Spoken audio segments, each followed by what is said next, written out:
Hey, good afternoon, everybody. It is 7 minutes past the hour of 3 o'clock on Super Talk 99.7. This is the last day of August. It's a Thursday. And we're just really glad. I mean, I wish it were Friday because I'm feeling like I'm ready for my Friday already. But I mean, it is a Thursday, and we're very happy that you're with us for the next few hours or as long as you can stay as we try to bring you news and information that you can use. And I'm so glad that, that we've been able to have these Matt chats. I'm really but I think he thinks it's Friday already. Yeah, well, that's because it's his Friday.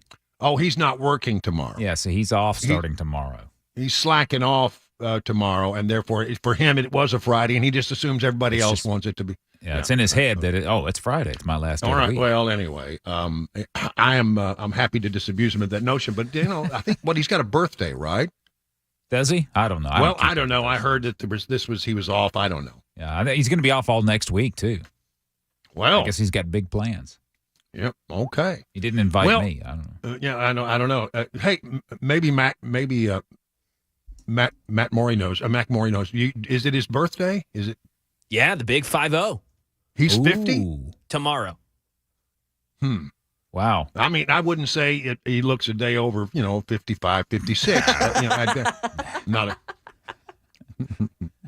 No. He's looking svelte. He has dropped quite a few pounds. Yeah. Good for him.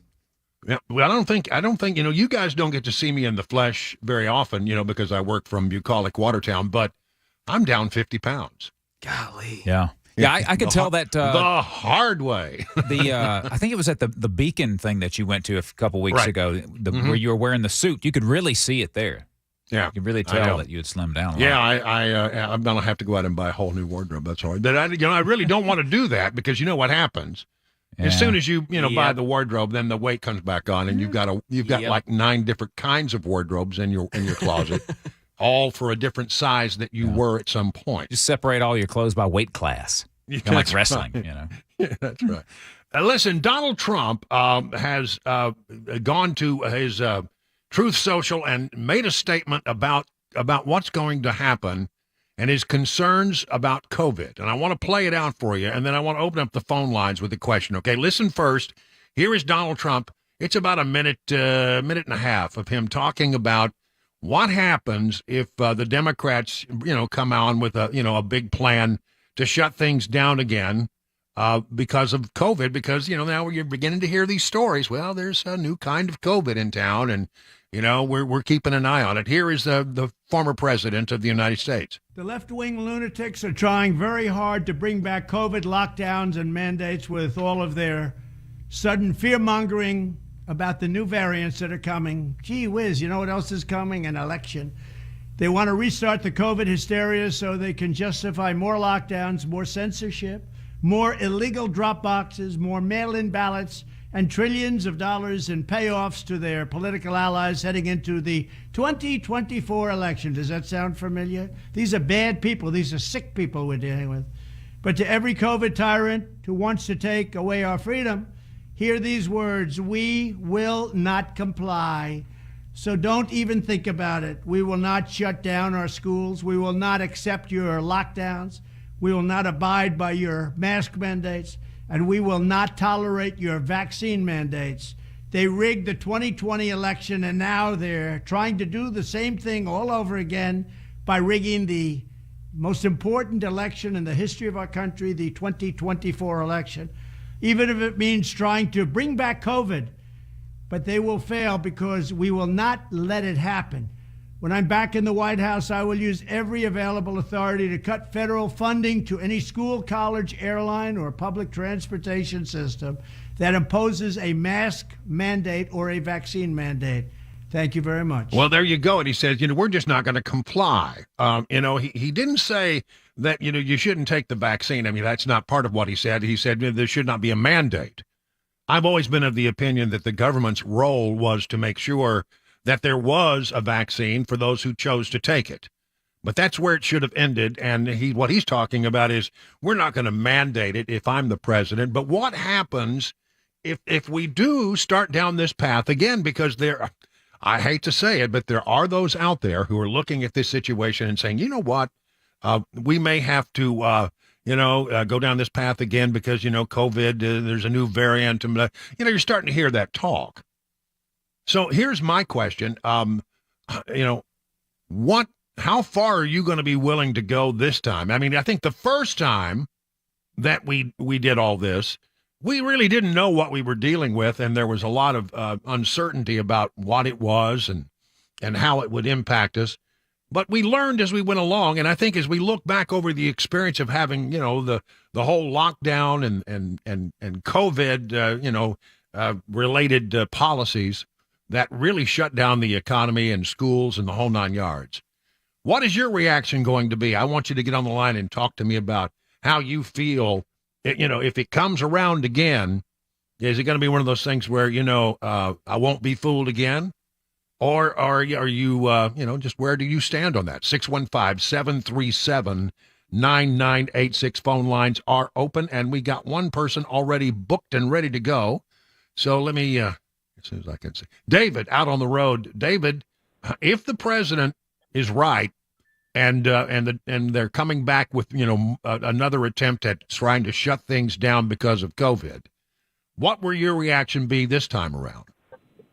Well, I'll quit nursing. I've been a nurse for 25 long years. I've worked everywhere in the hospital except OB and surgery, and I've never seen so much fraud in my life. Dr. Fauci belongs in prison. Dr. Birx, Dr. Collins, all these people need to be prosecuted and hung. As far as I'm concerned, that everything we learned in bioethics as far as the Nuremberg trials, and it's a shame because I go up into these assisted living facilities and I see a generation that fought the Nazis that are now experimented on with these experimental warp speed shots. These people are criminals and deserve to be tried and executed. Well, you have a very strong feelings about it. Thank you for that, David. I appreciate it. Gloria, in fact, I think we're going to hear a lot of strong opinions here. Gloria, calling in from Franklin. So how far will you go? What will your reaction be if they come at you again saying, we got to have shutdowns, we got to lock this whole place, you got to start wearing the mask again? What's your reaction going to be this time around, Gloria? I had COVID, and I had COVID pneumonia, and I was in the hospital for 10 days. But I will say this. The American people were lied to. We did not get health care prior to getting COVID and COVID pneumonia. For 3 months, I battled an upper respiratory infection. I couldn't get doctors to treat me properly. I kept hearing, well, if we give you steroids and you get COVID, then it's going to be a lot worse for you. And now there is a doctor's office, I'm not going to say their name, but on their wall, I was reading it, it said clearly, as we go through the pandemic and da-da-da-da-da, it said if you take steroids, the vaccine is 50% less effective immediately. Well, Gloria, what I want to be careful about here is I don't want to get into making any kind of medical prognostications or because everybody got a different opinion about that. I'm just sort of curious: are you going to be willing to go down the path again, or are you done with that? Well, I'll just say the masks don't work because when I was released from the hospital, the doctor clearly stated, and it was on my papers, because I was still testing COVID, and obviously I couldn't go anywhere, that a regular mask will not prevent you spreading the COVID virus. Well, yeah, I think you're right about that. So you're not going to play along the next time, is what I'm getting at, right? No, because every doctor, every nurse, every technician that came into my room all had N95 masks on with shields. Of course, they were in direct contact, but they would even tell you the same thing, that anyone that worked with COVID patients directly will tell you that regular masks will not prevent you getting it or spreading it. All right, got you, Gloria. I need to move on. David in Hendersonville, you're up next on the drive. David, how far along are you willing to go if they come at us with this stuff again? What will your reaction be? Well, like last time, I had one mask that I wore, and I wore it pretty much just to give the middle finger. It was a Trump mask. Mm. I won't be wearing a mask again. Yeah, listen. I'm with you on that one. Going forward, if they come down and say, well, you can't get on a plane, well, then I'm not going to be getting on a plane. They say, you can't go into certain buildings without the mask. Well, I just simply won't be going to those buildings. I mean, I've made my decision about that. If my company says you got to wear them, well, the good news is I work from home, so I won't have to worry about that. I think we all look back, and I understand that in the early days where we really didn't know exactly how this was all going to play out, and we didn't know what we didn't know. I understand that there was a desire to be cautious. I do. I get that. I think our governor figured it out pretty well, pretty quickly that, we were going to not completely lock down the complete economy, although we did shut down a lot of schools, didn't we? But he was very quick to try to reopen as soon as possible. And it was the Democrats who dragged their feet and dragged their feet and dragged their feet. I'm thinking specifically of Mayor John Cooper. All right, Margaret in Franklin. Okay, they're talking like maybe, they're going to start talking about COVID again. All right, if we are headed for more mandates, how will you react this time around? Margaret? Oh, yes, you said Margaret. I missed that. I'm not going down that path again, Brian. Absolutely not. No mask. I'm not going to get the shot again. It's just not going to happen. And I'm unfortunately going to have to fly. But you know what I'm going to do? I'm going to go into the airport and just refuse. If I get arrested, whatever. But it's not going to happen. Yeah, I can't imagine a scenario where I'm going to, jump through all the hoops that we went through the last time. That's the way I'm feeling about it. And I think most people do too. I think we know the idea of shutting down schools was a disaster. We all know that. We all know that shutting down the economy was really, really hard on so many people. So I'm not going to be in favor of that either. Tim, let's get Ray in Silver Point. Let's go to Ray first. Ray, you're up with Brian on the drive. Where are you if they come at you again with any kind of mandates? If they said, COVID this, COVID that, what's your reaction going to be? Hey, Brian, thanks for taking my call. Me and my family, we will not be participating in their 2023, 2024 COVID games. So it's a no. Do you agree with Trump that that this is something that the Democrats are likely to do? Most definitely, and that should solidify that 2020 was stolen, in my opinion. But hey. All right, Ray. Thank you for that. Thank you very much. Listen, the people definitely are on fire to talk about this. So if you're on the line, stay there. We got to take a commercial break. I'll come back and take a few more calls after that. It is now 20 minutes past the hour of 3 o'clock on Super Talk 99.7.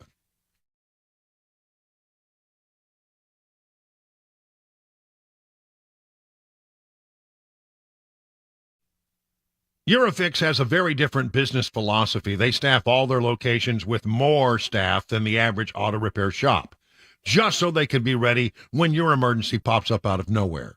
Have you ever noticed how hard it can be to get a right now appointment for vehicle repair? Some dealers can be more than 2 weeks out just to get an appointment, but not Eurofix. Eurofix has been offering quality repairs that beat the dealer without dealer pricing since 1999. Plus a 3-year nationwide warranty and the staff to fix your car now. So if you're tired of waiting forever to get your car into the shop, call Eurofix. Owner Aaron Stokes says we will never be too busy for our customers. We are here to take their pain away. Eurofix repairs all European cars. Eurofix says yes to speedy repairs when others can't or won't. Family owned for 24 years. Call 844-EUROFIX or visit myEurofix.com. That's myEurofix.com.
News on the former president's latest indictment trial, looking at Georgia election interference, some marijuana news, plus a temporary injunction against a Texas law that was set to take effect tomorrow. We'll tell you more about it 3:30 right here on Super Talk 99.7 WTN. But to every COVID tyrant who wants to take away our freedom, hear these words: we will not comply. That's Donald Trump. He says, look, I think the Democrats are going to try to use COVID to have an impact on the election. And my question is, well, there is more talk about different variants that are starting to show up. And my question to you is, okay, first time we didn't know really what we were dealing with. But if they try to go down this path again, of saying, well, we're going to have lockdowns. We're going to have to kids are going to have to cancel their school. We're remote learning, and if we shut down businesses, restaurants, the entertainment venues in our town. Are you going to go along with that, or are you going to have a different approach this time? First of all, do you think this is what the Democrats are up to? And number two, how will you respond? Let's go to Cindy in Gordonsville. Cindy, good afternoon. You're on with Brian on the Drive. That's a good question. Hello? Hello? Yes, you're up. I just want to, COVID took like a year and a half out of my life. Yep. I was sick forever. If they come back with the mask doesn't matter because I'm going to stay home. And, I ran to get the first vaccine I could. It made me very sick. And I didn't care because I didn't want to get COVID again. And, if they have a booster or whatever they got, I'll be in line to get it because, if I get it again, it might kill me. So, I realize I'm a conservative, but I'm in a different place than other people are. And I would like to live long enough to see my son have children. He's not even married yet. So you would be willing to accept some of the things that might come if we get into another, or if they declare another pandemic? Yes. Okay, Cindy, thank you for that. I got a lot of people here. I need to move along. Thank you. Mike in Nashville. Mike, you're up with Brian on the Drive. Okay, so Mike, if it comes down to that again, how far will you go this time? How will it be different from the last time? It's unequivocally no, as far as my friends and family are concerned, but that's not going to be enough.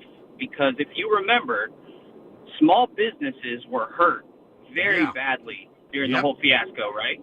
Well, right. They have some power in this fight, and I hope they recognize that now, that if we need to go beyond noncompliance, and we need to go into bullying and discrimination.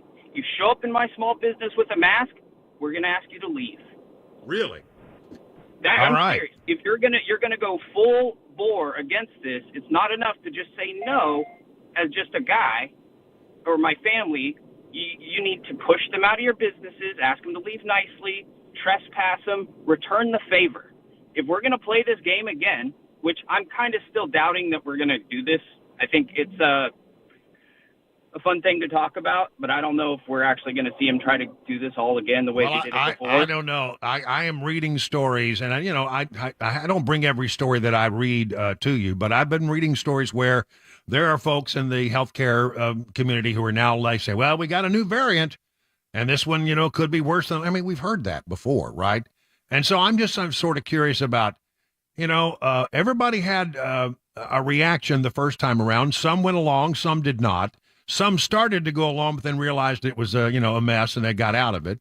I'm just kind of curious as to how this will change, from compared to the last time. What the reaction will be. Let's go to Sandy in Gallatin. Sandy in Gallatin, okay. How will your response, if there is another pandemic declared, how will your response change compared to the first time that we went through this mess? Thank you for taking my call, Brian. The only reason that I would wear a mask is to go into an oncology hospital and receive my treatments if I have to. And I had to do that previously, but I will say that the place where I went at MD Anderson in Houston had much more respect for their medical staff. They encouraged them to get vaccinated, but they did not fire the nurses and the staff who did not get vaccinated. So, yeah, I mean, boy, I tell you what, they really came down hard in the first round. And I just don't think that, I'm going to be willing to go down that path again. I'm going to be against, closing down the schools. I'm going to be against closing down businesses. I'm going to be all this. Remember the nonsense about tables have to be, this far apart. And then, you can't even go outside and eat. I mean, it was just nuts. And as I often say, sometimes government overreacts. And I think it was an overreaction. And I think, a lot of people are going to be looking at this and going, you know what? I'm not going to do it the same way this time. I'm not going to go there. And it's hard to say that some of these policies that they had were a success. Everybody's got to make the right healthcare decision for them. But as for me and mine, I'm not going to play this game anymore. 30 minutes now past the hour of 3 o'clock on Super Talk 99.7.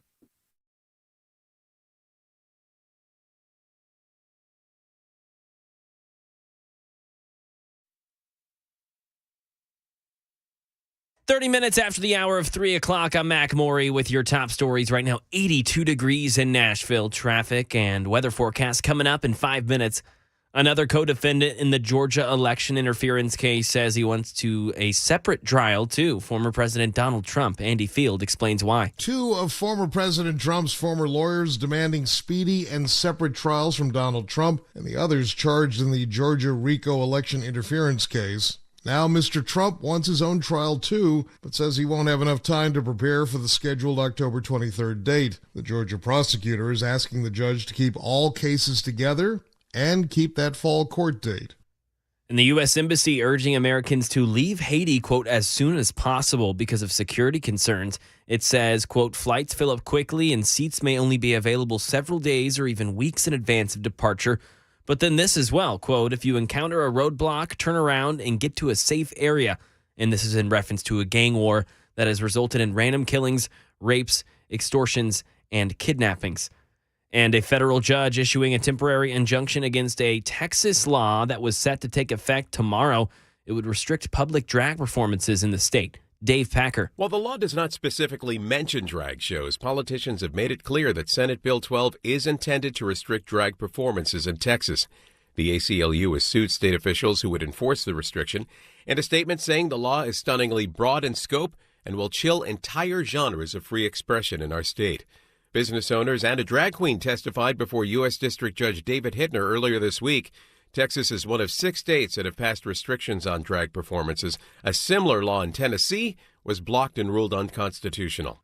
And that is the latest news. Weather and traffic next. I'm Mac Maury, WTN News.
Brian Wilson for the Nashville Armory Ranges, 2 locations for your convenience. The first one, Nashville Armory, 4290 Kenilwood Drive in Nashville, over 15,000 square feet, which combines retail, classrooms, and, of course, pistol and rifle-rated ranges, so you can learn, you can become proficient, and then you can stay that way.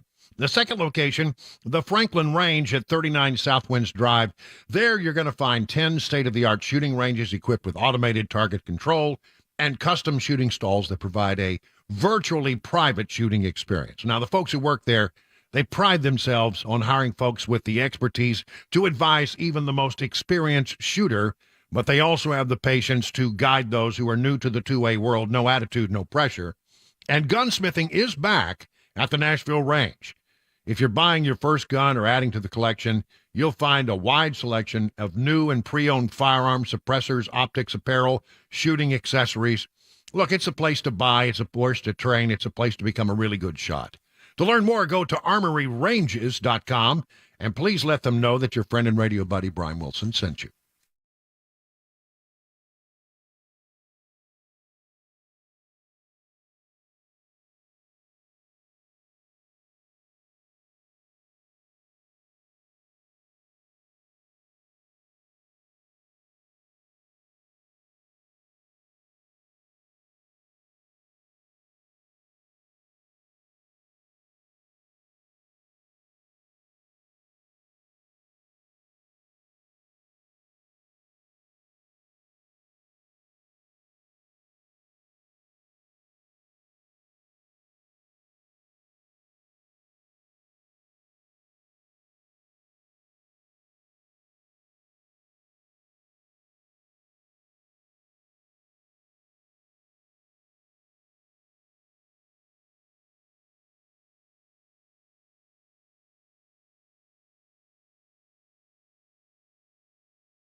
It is 38 minutes past the hour of 3 o'clock. Super Talk 99.7. I'm Brian Wilson on this 31st day of August. That's right. I mean, it is the last day of August. And, hey, by the way, did either of you guys see the super blue moon? It was awesome. Yeah. I completely forgot about it. Like, did not give it another thought until this morning, and I saw people talking about it on, and I thought, I forgot. A little late. I tried to run outside real quick, but sun was already out. So yeah, well, there you too late. Yeah, that's too late. But anyway, yeah, it really was. I've seen I got to be honest with you, I forgot about it too. What? Come on! Wow. My moon enthusiast too. Come on, man. After all the time we talked about it yesterday, I forgot to go out and look, and about 2 o'clock in the morning. I remembered, and I had to get up, as one does at 2 o'clock in the morning sometimes. And I went to the window and looked, and I couldn't see anything. But I mean, it was. You just went to the window and looked. Well, I'm not going to get dressed and go outside at 2 o'clock in the morning. I'm just peeking out the window. I want to do some national security news. And I saw this story, and I said, well, I'm surprised that it's that much. If you had to make a guess on how much money America has spent in the war in Ukraine, supporting the Ukrainians against the Russians, what would you estimate that it might be? $20 billion. I know the answer. Well, so I'm gonna hold it. I should do this right. So you say 20 billion? No. All right. Mac? I think I know the answer. Okay. 135 billion. Well, that's a little higher than the number I have, so I'll have to give you a technicality on a no there. Dang it. Although, if you can find something that supports your position, I'll be willing to consider my opinion as being potentially wrong. But according to this website, 1945, they write about military issues. America has spent an astounding $113 billion on the war in Ukraine. Now, is that something that breaks the bank for us? Well, Brookings Institution says, well, we could do it forever. It's not economically unsustainable, but it's probably politically unsustainable. No country has ever spent as much on Ukraine's defense as the U.S., and Ukraine has received a total of $113 billion in American military, economic, financial aid, according to the Center for Strategic and International Studies. That marks the largest flow of aid to a belligerent nation since the U.S. Congress passed the Lend-Lease Act in 1941, in advance of World War II. And that paved the way for the transfer of by today's dollars, would be $51 billion in aid. So we have spent twice as much on the war in Ukraine as we did on the Lend-Lease Act of 1941. If you modernize the 1941 numbers with today's dollars. Those countries receiving military assistance, including at the time, the United Kingdom, the Free French, Chiang Kai-shek's nationalist government in China, and at the time, the Soviet Union, because they were helping us before they turned against us. The United States has provided billions in funding for Ukraine since the start of the war. The 4 supplemental aid packages passed by Congress total, according to them, $113.4 billion. Are American taxpayers getting their bang for the buck is the question. And that's a good question. It's an open question. And a Pentagon Inspector General's report found that weapons that were transferred to Ukraine often were improperly secured, and that they had ended up in the hands of criminal elements. CNN said that the period of February through September of 2022, that the Office of Defense Cooperation, Kyiv, was unable to conduct required in-use monitoring. In other words, they were unable to be there to find out exactly how the weapons were used once they were transferred. I'll tell you something else that the Ukrainians are getting, not mentioned in this article, is they're getting a lot of help from our intelligence sources. I mean, we have national technical means that give us a tremendous advantage in knowing what's going on the battlefield. And you got satellites, you got reconnaissance satellites, you got signal intelligence satellites that are gathering communications. And we have a pretty good idea of where the Russians are, and we pass that information on to the Ukrainians, and so that they can effectively use the weapons that they have to the best effect. So yeah, again, $113 billion on the war in Ukraine. Now, as long as we're talking about national security issues, according to Reuters, the United States military is in talks to develop a civilian port in the remote northernmost islands of the Philippines. The local governor and 2 other officials told Reuters a move could boost American access to strategically located islands that face Taiwan. We would love to have a big port, a big military port in Philippines given our concern about what China might do with regards to Taiwan. U.S. military involvement in the proposed port of the Bataan Island, less than 200 kilometers from Taiwan, could stoke tensions at a time of growing friction with China, and drive-by Washington intensify its longstanding defense treaty engagements with the Philippines. That's interesting. That we're thinking about expanding, and we're trying to get a military port that we can call ours in the Philippines that would be not far from Taiwan. We can't possibly, if we need to go in and defend Taiwan, and we have a commitment to do that, by the way, and the president has reiterated that we would do whatever we had to do to protect Taiwan. It would be great to have a base there. And then I saw this story, and it sort of goes the same way. While I guess the U.S. military is trying to get a base there, a port where we could bring in our big ships for servicing, etc., the Air Force is expanding the number of bases that it has in the Pacific over the next decade. The exact number depends on how much money the service gets in the future. The U.S. Air Force, according to DefenseOne.com, will increase its number of bases across the Pacific over the next decade in an effort to spread out and become more survivable in conflict. The service's base will grow in increments that are visible through time across probably 2 or 3 future year defense programs as we work through that. The service's Deputy Director of Resources for Engineering Forces and Force Protection. The total number of bases is dependent on how much funding the Air Force receives. You think about island chains that are either in the first island chain, there are some bases that we already have there. And then the second island chain, which is basically Guam, and all of those regions in there. So there's a number of different airfields that we're working through, and based on the resourcing, that number will shift. The Air Force has done analysis to figure out which of the bases could be used to generate an air tasking order based on the number of spokes in the area. The services use the term hub and spoke to describe bases in agile combat employment concept, which was created to make the service more mobile into the Pacific. So, here we got it right here.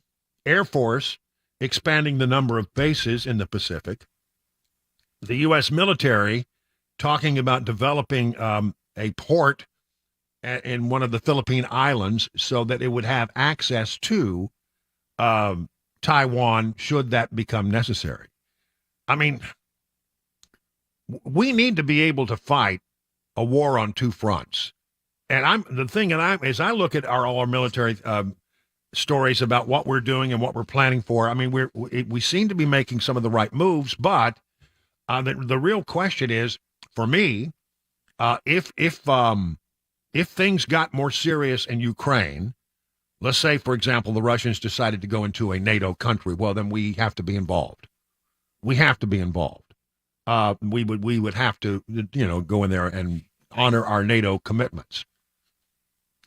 And then if at the same time the Chinese decide now is the perfect time to go in and take over Taiwan, and who could blame them if they look at our leadership of our country, which is barely cognizant, mostly brain dead, you would say, well, I can understand why they might think this is the right time.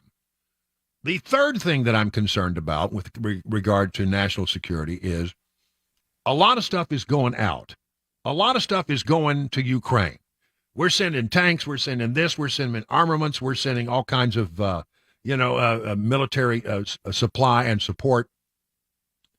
What are we doing to make sure that we're backfilling that? In other words, it goes out.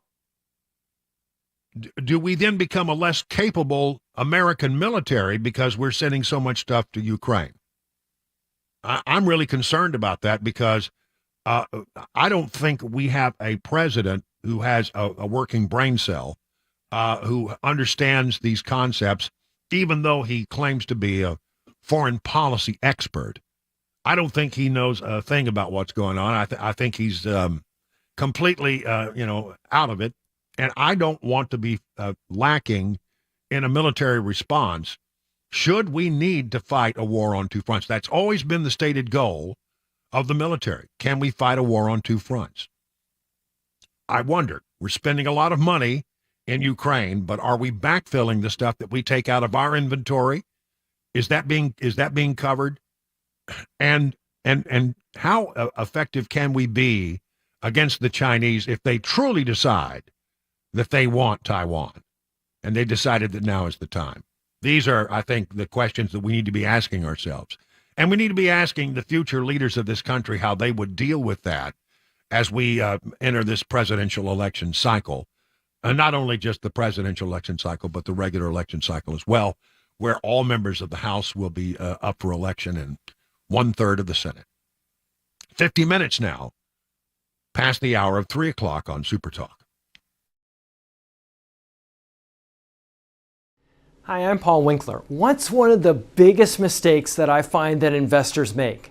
Well, it's typically buying based on past performance. We look at our 401k, we try to decide which fund should I buy, and tend to look at historical past performance over 3, 5, and you even hear investment advisors telling people to look at 3, 5, and 10-year track records. Problem is that what do markets do? They go up and they go down. Well, where did this have a great past performance? Here to here. So we end up buying high. We found that there was one study back in 1986, and it was called the Brinson-Hooden-Biebauer study. And they were looking at what drove investment returns more than anything else. And the study sort of looked like this. They said, stock selection, about 4% of investment differences were due to stock selection. About 2% was due to market timing differences. Asset mix, asset allocation, that was the big deal. Now, what they found, which was fascinating, was that when the pension plans engaged in these two activities, in one study it showed that 100% of the time, investment returns were lower and it increased risk. Not something you want when you're an investor. So this is something that we teach investors to help them sidestep some of these issues. Now, if you want to learn more about our approach to investing in financial planning, go to paulwinkler.com and set up a free 15-minute phone call. Or you can call 615-851-1950.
President Biden headed to Florida after Hurricane Idalia, an arrest made for a murder that was committed on July 4th. Lahaina right now debating whether to start school again after the devastating wildfires, and an active investigation at an oil change business here in Tennessee. Those stories and more coming up at 4 o'clock right here, Super Talk 99.7 WTN. It is 56 minutes now past the hour of 3 o'clock on Super Talk 99.7. I'm Brian Wilson, and let's take a look at the market now that it's been closed for a little while here now. Dow Jones Industrial down 168 points today. The S&P is down 7, just down slightly. NASDAQ is up only slightly, up about 15 points. So we have mixed indices today. I think a lot of people, though, John Maxon, are going to be looking very carefully at a jobs report that everybody wants to know what the outcome of that one could have a big impact. What do you think, John? Yeah, Brian, absolutely. The jobs report tomorrow. Today was about the Fed's inflation report came in about where expectations were. And so it's really about the Fed. It's the softening. It's a case where good news is kind of bad news. And even though things are coming in a little bit worse, the hope is that it's going to be a soft landing in the economy. So the expectations tomorrow on the jobs report is for 170,000 jobs to be created. That's down from 187 last month. So if that comes in lower, it's probably actually good for the market. If it comes in higher, it could mean increased interest rates. So important report on jobs to look at tomorrow. All right, John Maxon with Beacon Capital Management. Find out about all the things they can do for you by going to their website, askbeaconnow.com. It is 58 minutes past the hour of 3 o'clock.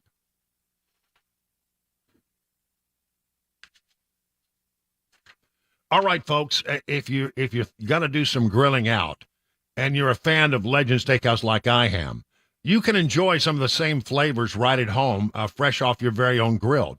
Take a walk down your local grocery store aisle, places like Walmart, Kroger, and look for Johnny Fleeman's very own brand. You'll likely see his famous fruit tea at your local grocery store, along with salad dressings and Johnny Fleeman's steak marinades. Johnny Fleeman's proprietary blend will give your steaks, chickens, and chop a flavor that will hit a home run with family and friends. It's low in sodium, about a third of other brands. You don't have to worry about over-marinating. You can also use the marinade to enhance any dish, your rice recipe, fresh vegetables, just anything you got. If your favorite grocer isn't stocking Johnny Fleeman products, ask them to do so. For more information, go to johnnyfleeman.com. That's johnnyfleeman.com. And it goes without saying, for those times when you want someone else to do the cooking, they'll always be glad to see you at your nearest Legend Steakhouse for lunch or dinner.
It's 4 o'clock. I'm Mac Morey with your top stories. Right now, 82 degrees in Nashville. A beautiful last day of August here. Got a complete weather and traffic report coming up in 5 minutes. President Biden will get a firsthand look at the destruction from Hurricane Idalia. Karen Travers with the latest. President Biden says he'll travel to Florida Saturday to see the damage from Hurricane Idalia. The president making an unannounced stop at FEMA headquarters in Washington Thursday to get an update on the federal government's response to the storm and meet with staff there, thanking them for the work they're doing. On behalf of the country, I want to deliver the heartfelt thanks to the emergency personnel in our communities. all across the federal government. The White House says the president had pizza delivered for FEMA staff who've been working around the clock on Hurricane Idalia and the ongoing coordination efforts in response to the fires on Maui. There are currently approximately 1,500 federal responders on the ground. Crime in Tennessee, a 17-year-old who was wanted for murder was arrested this morning. Jaylen Brown was wanted for the July 4th murder of 16-year-old Atabo Malanda. Officials finally found Brown driving a stolen vehicle and were able to catch him on foot. Brown is one of the two suspects charged in this fatal shooting. 21-year-old Racimi Crutcher remains at large. And there are schools around Lahaina right now that did survive the deadly wildfire.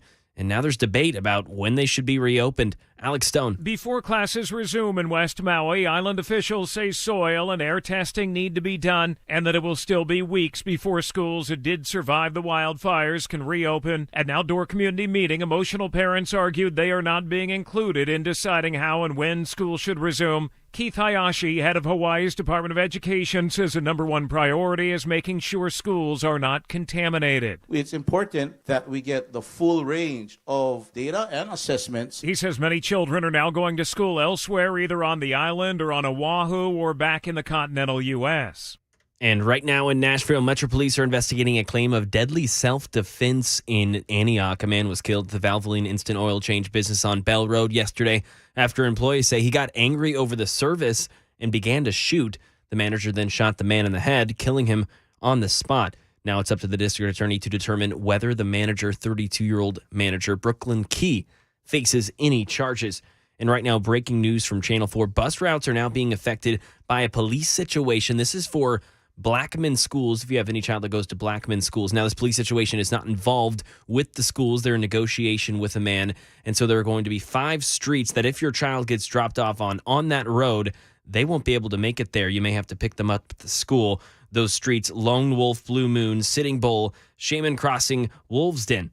And again, it's not related to the school, that police situation. That's the latest news. Weather and traffic next. I'm Mac Maury, WTN News.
It is 7 minutes past the hour of 4 o'clock, hour number 2 of the drive for this last day of August 31st.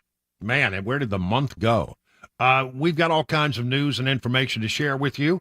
We'll get you home safely, and we're so appreciative that you are joining us here for another edition of The Drive, where we drive people, towards some good conclusions. We drive. That's a new one, isn't it? I made that up on the fly. We drive home a few salient points, and we drive the liberals crazy. I have not made many bold predictions about the 2024 election cycle. I've only made one, and thus far. Well, I'll say maybe you could say possibly two. Number one, I am very strong on the idea that I do not think that Joe Biden will be the Democrat nominee. I think that Democrats are getting very, very nervous right now as they see this guy stumble and bumble and mumble his way on the world stage. There's an example of that today. Let me see if I can just pull this up real quick. So he's talking about the hurricane, which was a Cat 3, and this is what he said about it. You see, ready? 1, 2, 3, here we go. We then recover, at least doing an initial assessment of that Category 3 storm that made landfill. It made landfill. Well, it probably did. It probably will send a lot of things to the landfill, but I think what he meant to say was it was landfall. So, again, every day there's something like this. But, I just don't think that the Democrats are going to trust Joe Biden to get it across the goal line as they see him stumble and bumble. So I say I think there's probably going to be somebody who emerges. I don't know who it is yet. We've had that conversation, but I don't know who it is. But I don't think it's going to be Joe Biden. The only other thing that I've sort of said is that it looks like to me that Trump is going to be the Republican nominee. I mean, let me just go through these numbers very quickly. This is the Real Clear Politics average of polls, and this is a national poll, which, of course, that's not the way we choose our presidents. But let me just go ahead and give it to you. These are primary voters in the United States: Iowa, New Hampshire, South Carolina, Nevada, and all of that. Here we go. Right now, if the election were held today, President Trump would be the nominee, carrying home about 53% of the vote. DeSantis, 13.5. On average, Ramaswamy, 7.3. Haley, 4.9. Pence, 4.6. Christie, 2.5. Scott, 2.4. Smattering of others. You don't want to be a smattering. But there are some smatterers out there. Hutchison, Burgum, Hurd. They're just not getting any kind of traction. Not even barely noticeable traction. So with Trump leading on average by 40 points, it doesn't seem like there's anything that is going to happen that would stop him from being the nominee. I mean, who knows? It could. Things could happen with, the trials, or who knows, but I just don't see it happening. That's almost an insurmountable lead. And so, so there's maybe two things that I've sort of predicted. Number one, it won't be Biden. Number two, it probably will be Trump. But, there's a lot of stuff going on in the backdrop. So I found this story in redstate.com. If Biden backs out of the 2024 race, who can take his place? And, a lot of people are playing this little parlor game about who it might be. Number one would be, I guess the person that you would think of would be Kamala Harris. She is the vice president. But she is the least popular vice president in polling history, and for good reason. Voters believe she is incompetent, inauthentic, inarticulate, an empty calorie word salad without any policy achievements. She's the living embodiment of the Peter Principle, where people get promoted until they reach their level of incompetence. She has reached that lofty level just as others have. She is not looked at as a serious candidate. So she's not the one. So the story goes on to say, well, besides Kamala Harris, who could step into the race at this point? You see, you've got to have a couple of things if you're going to jump into the race late and have any hope at all. You got to have name ID. You got to have money. You have to have an organization. You have to have a good record. California's Gavin Newsom has good national name recognition and a good war chest, but his track record, according to the red state, and I agree, as governor of California has been abysmal. It would be easy enough for any GOP candidate to hammer Newsom and California's budget shortfall, the flight of productive people out of California for greener pastures like Texas and Florida and Tennessee. While he would superficially appear to be the best candidate, he's got a lot of downside, a lot of weaknesses. While he doesn't seem to be taking any steps towards setting up a candidacy, his proposal to debate one-on-one with Ron DeSantis has annoyed Democrats who see it as a way to grab some of the national spotlight away from Biden and his organization. Illinois Governor J.B. Pritzker making noises about running, but his name ID is, I'm not even sure I knew who the Illinois governor was. Illinois' track record on economics and business success, a little better than California's. He is somewhat lacking in charisma and the personal appeal department. Robert F. Kennedy is running, but a big part of his campaign seems to be throwing bricks at fellow Democrats, which won't endear him to the national organization. Got a bunch of Democrat governors who could run. Colorado's Jared Polis has been trying to cast himself as a moderate. Michigan's Gretchen Whitmer has some broad national name recognition, but mostly due to her botching of Michigan's COVID-19 program. Well, then, who do you turn to after that? Elizabeth Warren, Pocahontas? No. Bernie Sanders? Okay, come on. You're going to exchange Joe Biden for Bernie Sanders? One of the shriekers from the squad? None of them really would be viable candidates. So there you have it. I mean, they have got a real problem on their hands. I think the person, I forget who it was that wrote this the other day, had it pretty much right on the money. If you're going to run, you have to have great name ID. You don't necessarily have to be a politician. Donald Trump has proven that. You don't have to be a politician, but you got to have somebody that is likable, somebody that has good name ID. Could be somebody in the world of entertainment. I don't know. I don't know who it might be, but I'm telling you, their bench is not near as deep as the Republican bench. When we saw this debate the other night among these 8 candidates, the one thing I walked away saying was, we've got some real stars on our side of the equation. Who do they have with name identification? Who do they have with the ability to raise money enough to get it done and get across the goal line? Who do they have that would inspire the nation? I don't see it. So maybe they do stick with Joe Biden, but I don't think so. I just think that they're going to be too nervous to allow that to happen. Somebody else will get into this thing. RFK is not going to be the nominee. He's not going to have any votes. And then let me just throw one more wrinkle into the whole thing. What if there is a third-party candidate? How does that complicate things? Immensely is the answer.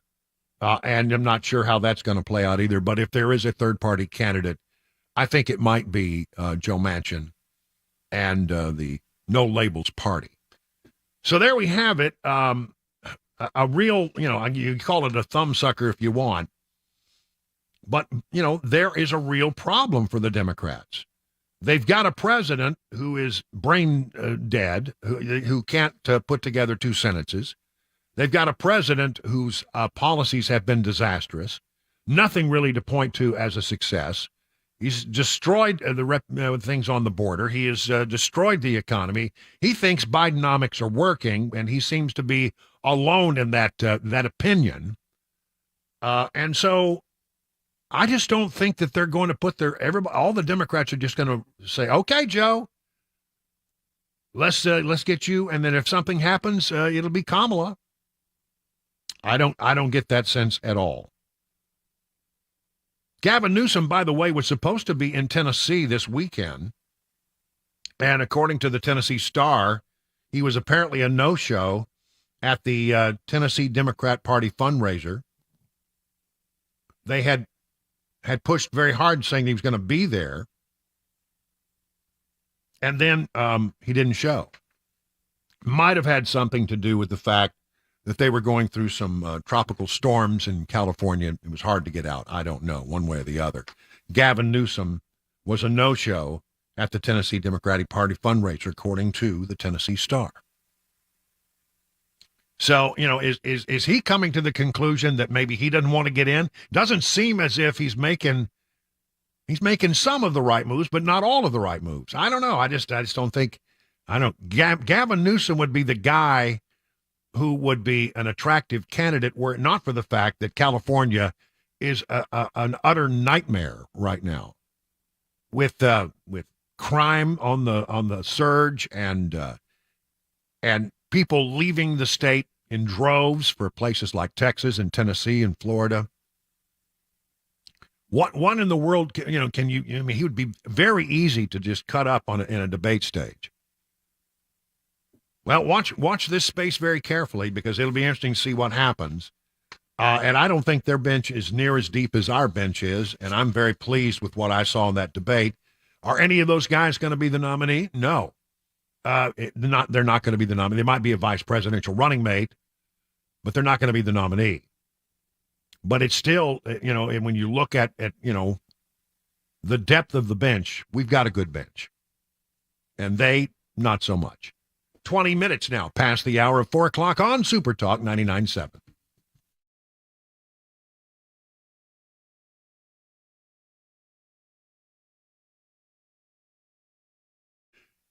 Grace Point Healthcare delivers medicine affordably with menu-style transparent pricing, so you will know how much it costs before the care is delivered. Smart Care plans start at $69 a month. You get unlimited office visits. That's amazing. And free basic labs for the entire year. That's amazing, too. And because they treat the whole family, even newborns, they have family plans as well. If you were to marry that with a high-deductible insurance plan, it could save you and your family hundreds of dollars.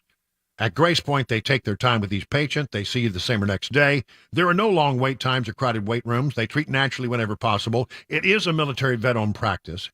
Just some of the reasons why it's been voted the best primary care provider by Toast of Music City year after year after year. Grace Point Healthcare on Main Street in Franklin. Here's the number, 599-6868. That's 599-6868 to schedule a visit.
Mitch McConnell's latest health scare, a car chase and shootout in Nashville, in today's Money News. Those stories coming up at 4:30. I'm Mac Morey here on Super Talk 99.7 WTN.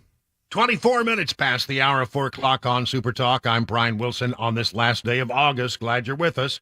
One thing that seems very clear is that the House of Representatives is going to come back after the Labor Day break, and they're going to come back and they're going to be buckling down on trying to get more information about Joe Biden and the family syndicate.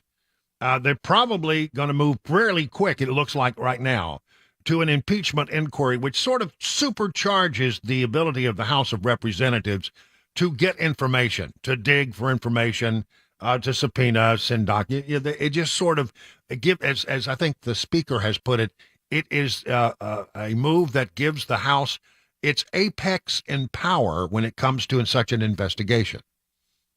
So if that happens, what are the things that we still want to know about the Biden family syndicate?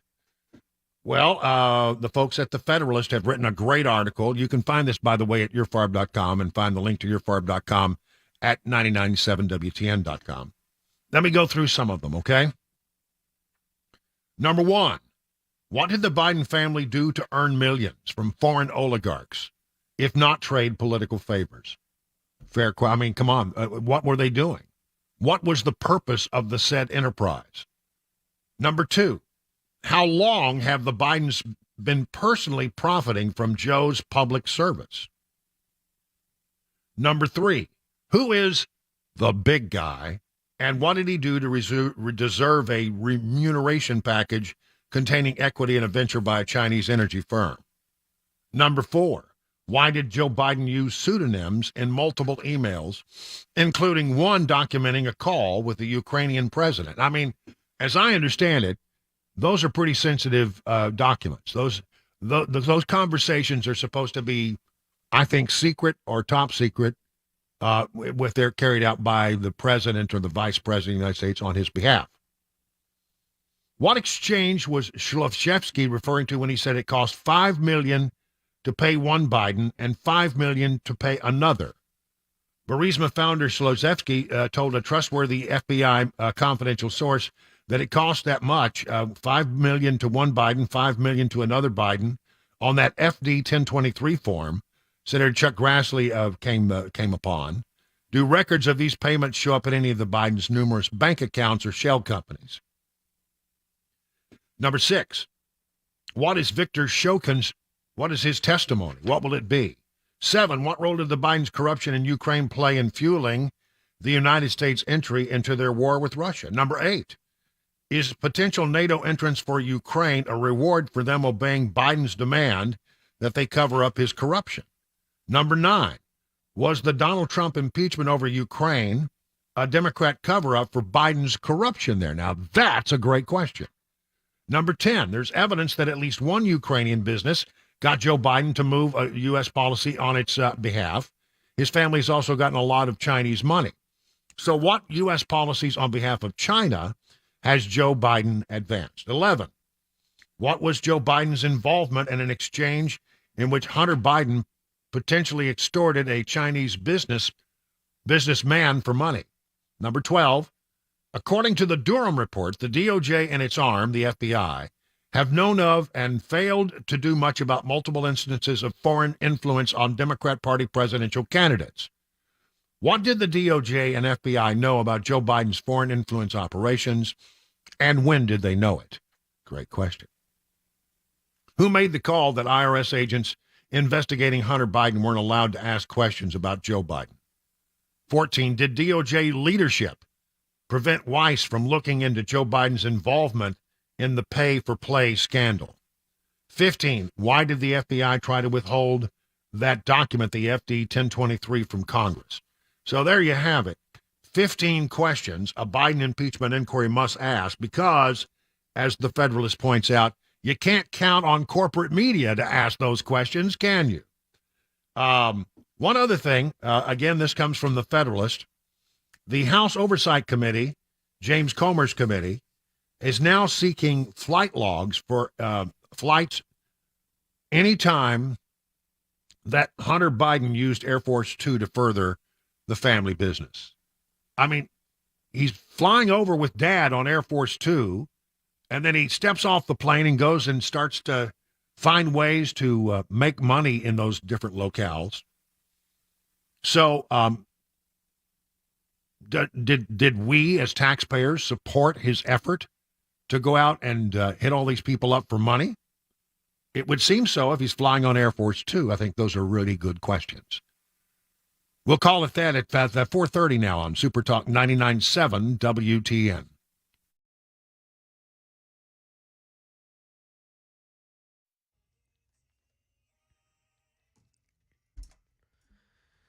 Minutes past the hour of 4 o'clock. I'm Mac Maury with your top stories. Currently 82 degrees, a sunny day in Music City. Full weather forecast, latest traffic report on the way in 5 minutes. The Capitol's attending physician has released a statement regarding Senate Republican leader Mitch McConnell's latest health scare. Brittany Shepard with the report. Congress's attending physician now issuing an all clear for the Republican leader just a day after his incident in Kentucky. Dr. Brian Monahan says occasional lightheadedness is not uncommon after concussion, which McConnell suffered after falling in March. Renewed questions now about the minority leader's health. Neurologist Dr. Leah Kroll. Clearly, he's having repeated neurologic events. What is underlying them, we don't know. But the fact that he's having repeated events is very worrisome to me as a neurologist. And some crime right here in Tennessee. A person was injured in a car chase and a shootout last night.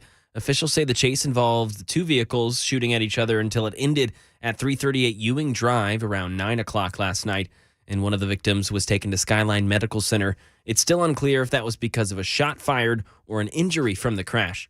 And now over to some money news. Chuck Sievertson lets us know what happened today on Wall Street. The major indexes gave up early gains and closed mixed. It ends the first losing month for the market since February. The S&P 500 lost 7 points, breaking a 4-day winning streak. The Dow fell 168 points. The Nasdaq edged up 16. Almost exactly the same number of stocks in the Nasdaq advanced as declined, about 1,680 each. Treasury yields fell. The government reported that the measure of inflation that's closely tracked by the Federal Reserve remained low last month. That's the latest sign that price increases are cooling, and so investors are hoping the Fed may be close to done raising interest rates. Discount retailer Dollar General sank over 12% after cutting its profit forecast for the year. Salesforce Inc. finished higher by over $6. The customer management software developer raised its profit forecast for the year. Five Below Inc. down about $11. The discount retailer trimmed its profit forecast for the year. And that is the latest news. Traffic and weather on the way. I'm Mac Maury, WTN News.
How are you faring in this rough and tumble market? The experts at Beacon Capital Management understand, well, it can be a little scary out there. But here's the thing.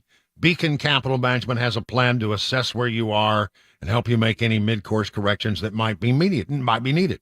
Wouldn't it be great to have peace of mind that you're on the right path? Beacon can provide you that reassurance. It starts with a simple phone call. The experts at Beacon will take it from there. I mean, what do you have to lose except for all the worry? So get started today by calling this number, 615-488-9303. Now, at the end of the process, you'll be able to rest a lot more easy knowing you have a plan that meets all your retirement goals. Replace the worry with confidence that you're on the right path. that all the T's have been crossed and all the I's have been dotted. Again, the number to call is 615-488-9303. The experts at Beacon stand ready to take your stress away. Learn more at askbeaconnow.com.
Well, it's time for a little money and economic news here for you. The inflation number that we got from the Federal Reserve today, certainly it's called core PCE inflation. It's a measure of inflation that strips out energy and food prices, which it's generally a less volatile number. It doesn't really reflect where people live because you got to have food and you got to have gasoline for the car, right? But one way or the other, it showed that inflation ticked up to 3.3% in July, and that is a bit of a troubling number. In that they want the number to go down, not go up. The big number was 3.2 in July, according to the CPI. That's the number of people, really, that's where you and I live. 61%. I do not understand how it is that the Biden administration can go out and look people in the eye and travel around the country and trot out the president of the United States to talk about the successes of bidenomics. How in the hell can you talk about the successes of bidenomics?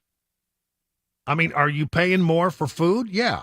And they say, well, wages are up. Well, wages did not keep up with the rate of inflation. Wages are still well behind inflation. So, that's nothing to write home about. That's nothing to crow about. We went from 9.1% inflation to where we are now, 3.3%. And that's an improvement, no doubt. But, people are really still struggling so very much to try to make ends meet. I bring to your attention a story that I found on CNBC this morning. 61% of Americans are living paycheck to paycheck. I mean, and think about that. 61%, let's call that, well over half of Americans would be in trouble if they missed a paycheck. Inflation is still squeezing their budgets. Again, let me just run through some of this. As of July, 61% of adults still said they're living paycheck to paycheck, slightly more than last year, 59%. Yet recent releases show that at least compared with soaring inflation of a year ago, consumers who've been squeezed by higher prices should be experiencing some relief.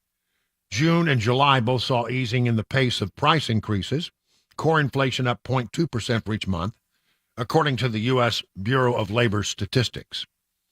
But in recent remarks, Federal Reserve Chairman Jerome Powell said that inflation remains too high despite those positive indicators, and warned that more interest rate hikes are possible. Now, let's just stop for a moment and talk about what happens when interest rates go up. We're at, I think the last time I looked, 8% right now on a 30-year mortgage. It moves around a little bit, but somewhere around 8%. And that's pretty high when you've been used to paying 2 and 3% for money. So, that's a real problem. And if they look at the numbers and they say, look, we've had some positive indicators, but we don't think we're done with inflation yet. We got real problems here. And so they leave open the possibility of raising interest rates again. So it's 8.5%. Does it go to 9%? Whatever. It's the one thing about that's weird about economics is sometimes you have to really hurt the economy to help it. Inflation is the big enemy. Inflation is the problem. And if you want to hit and take down inflation, really the only tool that the people who manage our economy have is to go ahead and raise interest rates. Well, if you're already up against it, and this story suggests that, you've got 61% of Americans that can't afford to miss one paycheck, they'll be in trouble. Then it seems to me that, you're going to have a real problem going forward here. Not a good way to look at it, because if you don't have any money to pay your bills, what do? You stack it up on a credit card. What are the credit cards dependent upon? Whatever the interest rate is. Guess what? The interest rate's going up so that we can kill inflation. Boy, I mean, what a horrible situation to be in. You have to choose between, am I going to pay my rent? Am I going to put food on the table? Am I going to put clothes on our back? Wow. No, well, whatever you got to do, the bridge will generally be something that involves a credit card for most people. And that's really going to hurt you because your interest rates are going up. Central bank officials have already raised rates 11 times. 4 out of 5 consumer spending habits have been affected by inflation, according to TD Bank. Consumers are undoubtedly continuing to feel the impact of inflation and rising interest rates. Now, 78% of consumers earning less than $50,000 a year, and 65% of those earning between $50,000 and $100,000 are living paycheck to paycheck.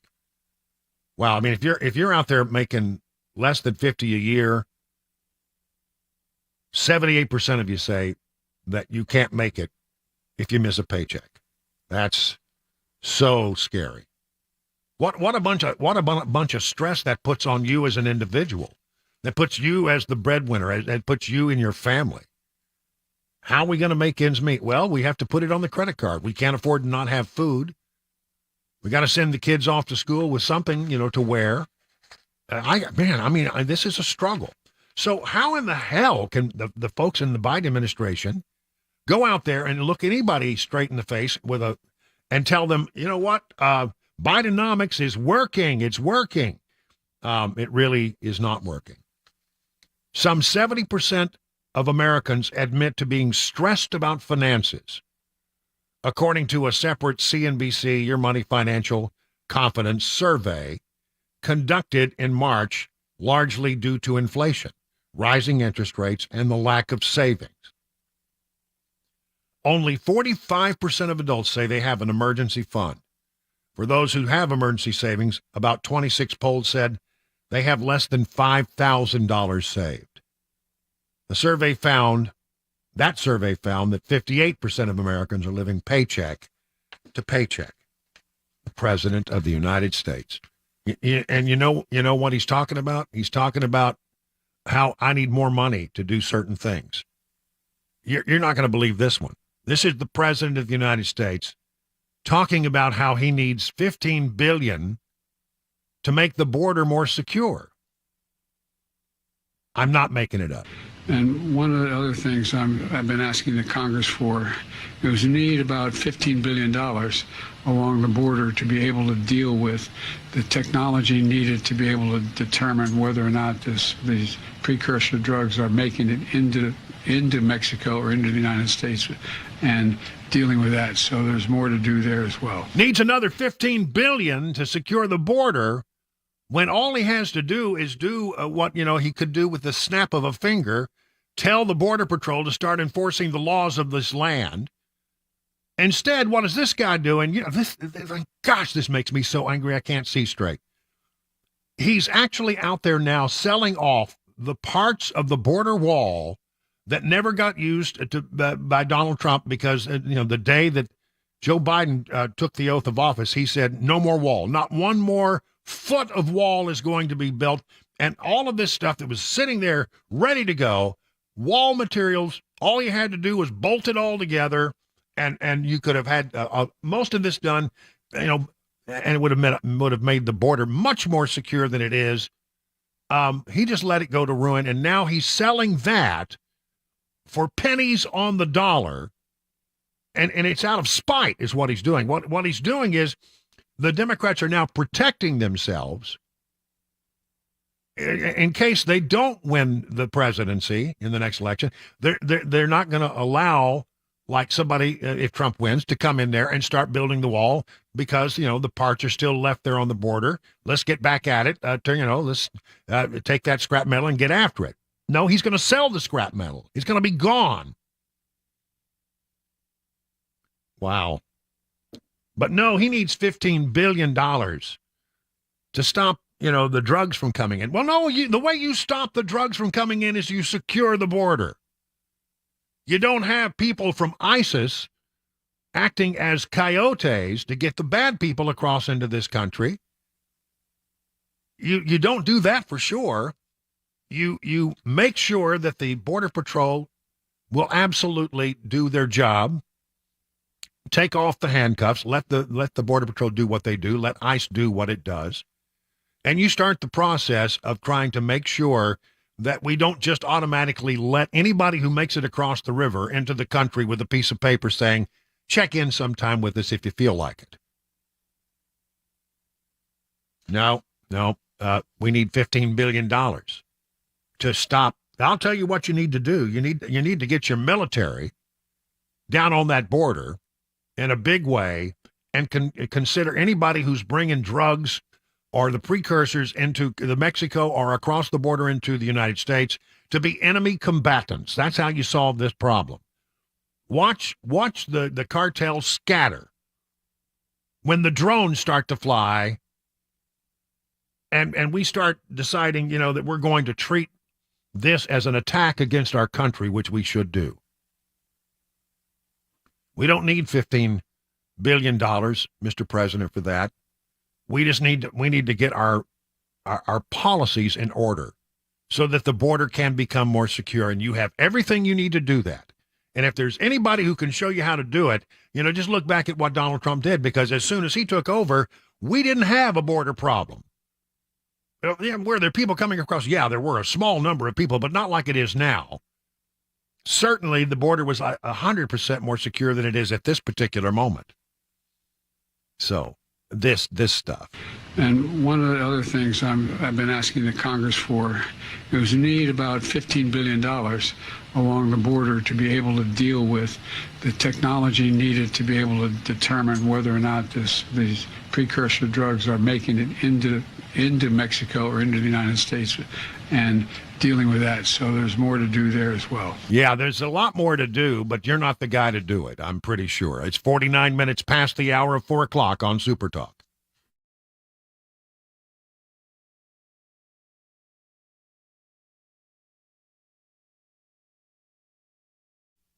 Let me tell you about Everseal, and in case you don't know what it is, it's a sealant for your exterior wood and concrete. Listen, it's been around for ages. It was used in industrial applications for many, many years, and the folks at Everseal have figured out a way to provide this permanent solution for sealing your exterior wood and concrete at a price that home and business owners can actually afford. The process starts with a deep cleaning all the way through your wood or concrete to bring it back to look as new as it possibly can. And then they use this patented sealant, which absorbs all the way through to become a permanent part of your wood and concrete and will then prevent any further deterioration for the next 30 to 50 years. Wow. That's something. Think about sealing your deck. I mean, a lot of us, seal our deck once a year, once every other year maybe. But if you didn't have to do it for 30, 35, 40, maybe even 50 years, well, that would be something, wouldn't it? Think how much money you would save over the time. Why don't you think about that? And if it sounds like something you'd be interested in, reach out to my friend Steve Nelson and the team over at Everseal. Here's the number, 844-EVER-USA. That's 844-EVER-USA. Learn more by going to their website, ever-seal.com. Hi, I'm Paul Winkler. What's one of the biggest mistakes that I find that investors make? Well, it's typically buying based on past performance. We look at our 401k, we try to decide which fund should I buy, and tend to look at historical past performance over 3, 5, and you even hear investment advisors telling people to look at 3, 5, and 10-year track records. The problem is that what do markets do? They go up and they go down. Well, where did this have a great past performance? Here to here. So we end up buying high. We found that there was one study back in 1986, and it was called the Brinson-Hooden-Biebauer study. And they were looking at what drove investment returns more than anything else. And the study sort of looked like this. They said, stock selection, about 4% of investment differences were due to stock selection. About 2% was due to market timing differences. Asset mix, asset allocation, that was the big deal. Now, what they found, which was fascinating, was that when the pension plans engaged in these two activities, in one study it showed that 100% of the time, investment returns were lower and it increased risk. Not something you want when you're an investor. So this is something that we teach investors to help them sidestep some of these issues. Now, if you want to learn more about our approach to investing in financial planning, go to paulwinkler.com and set up a free 15-minute phone call. Or you can call 615-851-1950.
tracking a barricaded situation in Rutherford County, and Rutherford County receiving a lawsuit, and kids maybe going back to classes on Maui after those wildfires, plus the next movie to put butts in seats may be on the way soon. Those stories and more coming up at 5. Super Talk 99.7 WTN. All right, Mac Morey in the newsroom, and there's Chris Webber there in the control room with all the blinky buttons. It's 5:55 minutes now past the hour of 4 o'clock. I saw this story in a couple of different places. I think this is pretty cool. A developer is eyeing Nashville for as a location for a luxury surf park. Surf park? A surf park. Let's go surfing now. We didn't. Well, how did I not have that ready to go? Yeah, I know it. Everybody's wanting to come on a safari with me. Something like that. Yeah, something like that. Let's go surfing now. Everybody's learning how. Come on a safari with me. That's it. All right. Rad, dude. A property developer is named Aventura. They've gained exclusive rights to implement wave garden technology, which is apparently a type of technology that actually generates a wave that one can surf on. Okay. And they're looking to build these surf parks in Atlanta, Austin, Dallas, Denver, Jacksonville, Las Vegas, Phoenix, Los Cabos. Hey. There you go.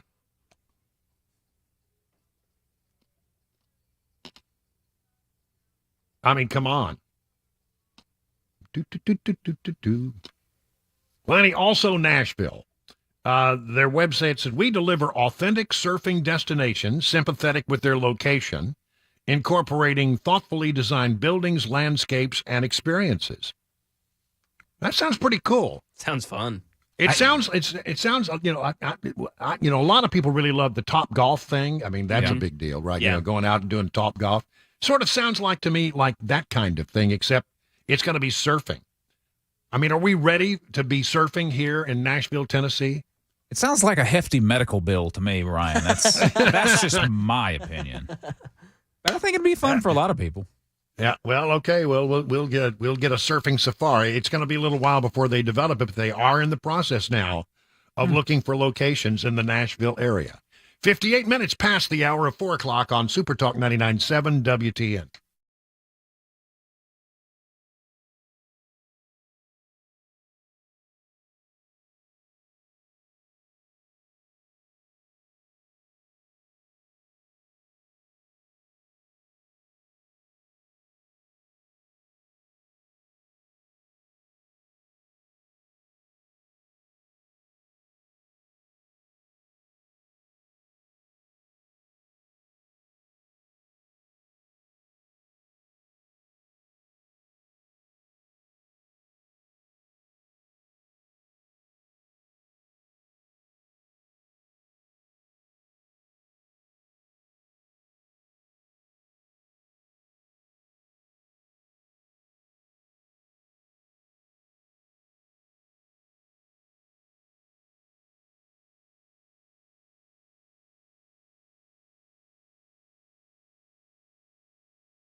It is 5 o'clock. I'm Mac Maury with your top stories right now. 82 degrees in Nashville. Complete weather forecast and the latest traffic report upcoming in 5 minutes.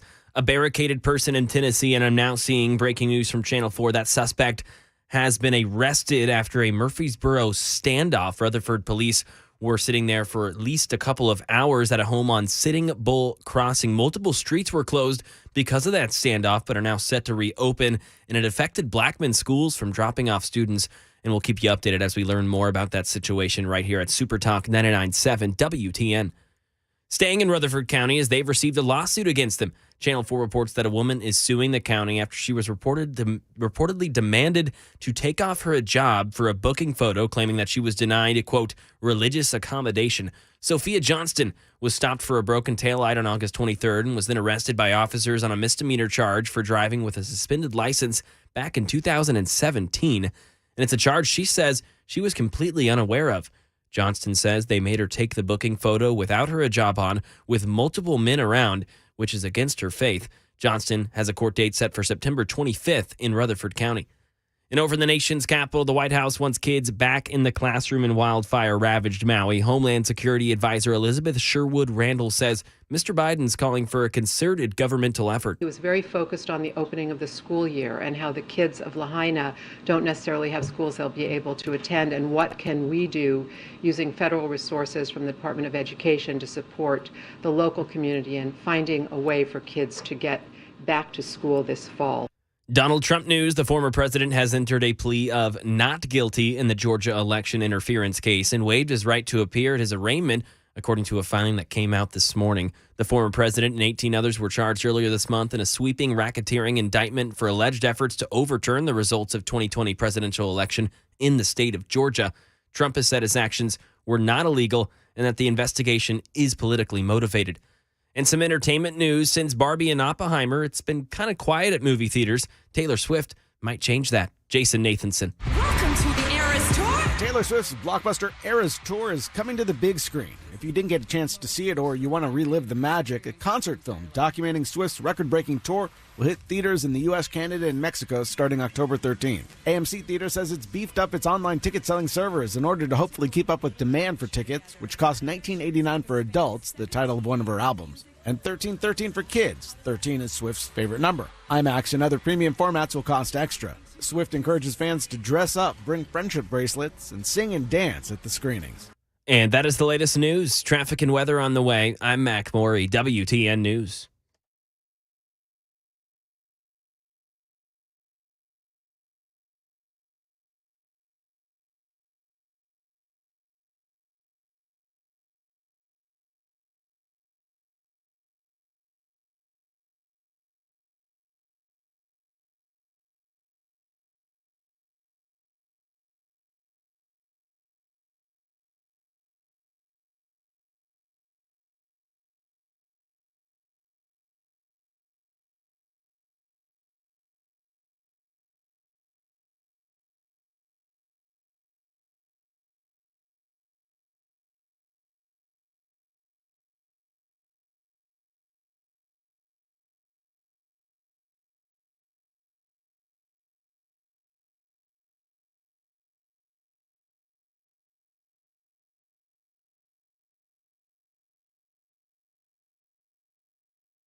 Hey, good afternoon. It's 7 minutes now past the hour of 5 o'clock on Super Talk 99.7. Brian Wilson in the chair and on the air. Mac Morey in the newsroom. We got Chris Weber in the control room. You're listening to The Drive. We try to give you a little information, a little news, a little fun along the way so that you can get home safely and have learned something in the process. That's our goal. I want to just start out by doing something we did a little earlier in the show, in the 3 o'clock hour. I want to ask this question again. The former president of the United States, Donald Trump, put out a statement about COVID, and there are a lot of people now saying, "Well, there's a new variant, and look out, this, that, and the other." The former president said in no uncertain terms, "We're not going to play that game the way it was played last time." Here is Donald Trump. The left-wing lunatics are trying very hard to bring back COVID lockdowns and mandates with all of their sudden fear-mongering about the new variants that are coming. Gee whiz, you know what else is coming? An election. They want to restart the COVID hysteria so they can justify more lockdowns, more censorship, more illegal drop boxes, more mail-in ballots, and trillions of dollars in payoffs to their political allies heading into the 2024 election. Does that sound familiar? These are bad people. These are sick people we're dealing with. But to every COVID tyrant who wants to take away our freedom, hear these words: we will not comply. So don't even think about it. We will not shut down our schools. We will not accept your lockdowns. We will not abide by your mask mandates. And we will not tolerate your vaccine mandates.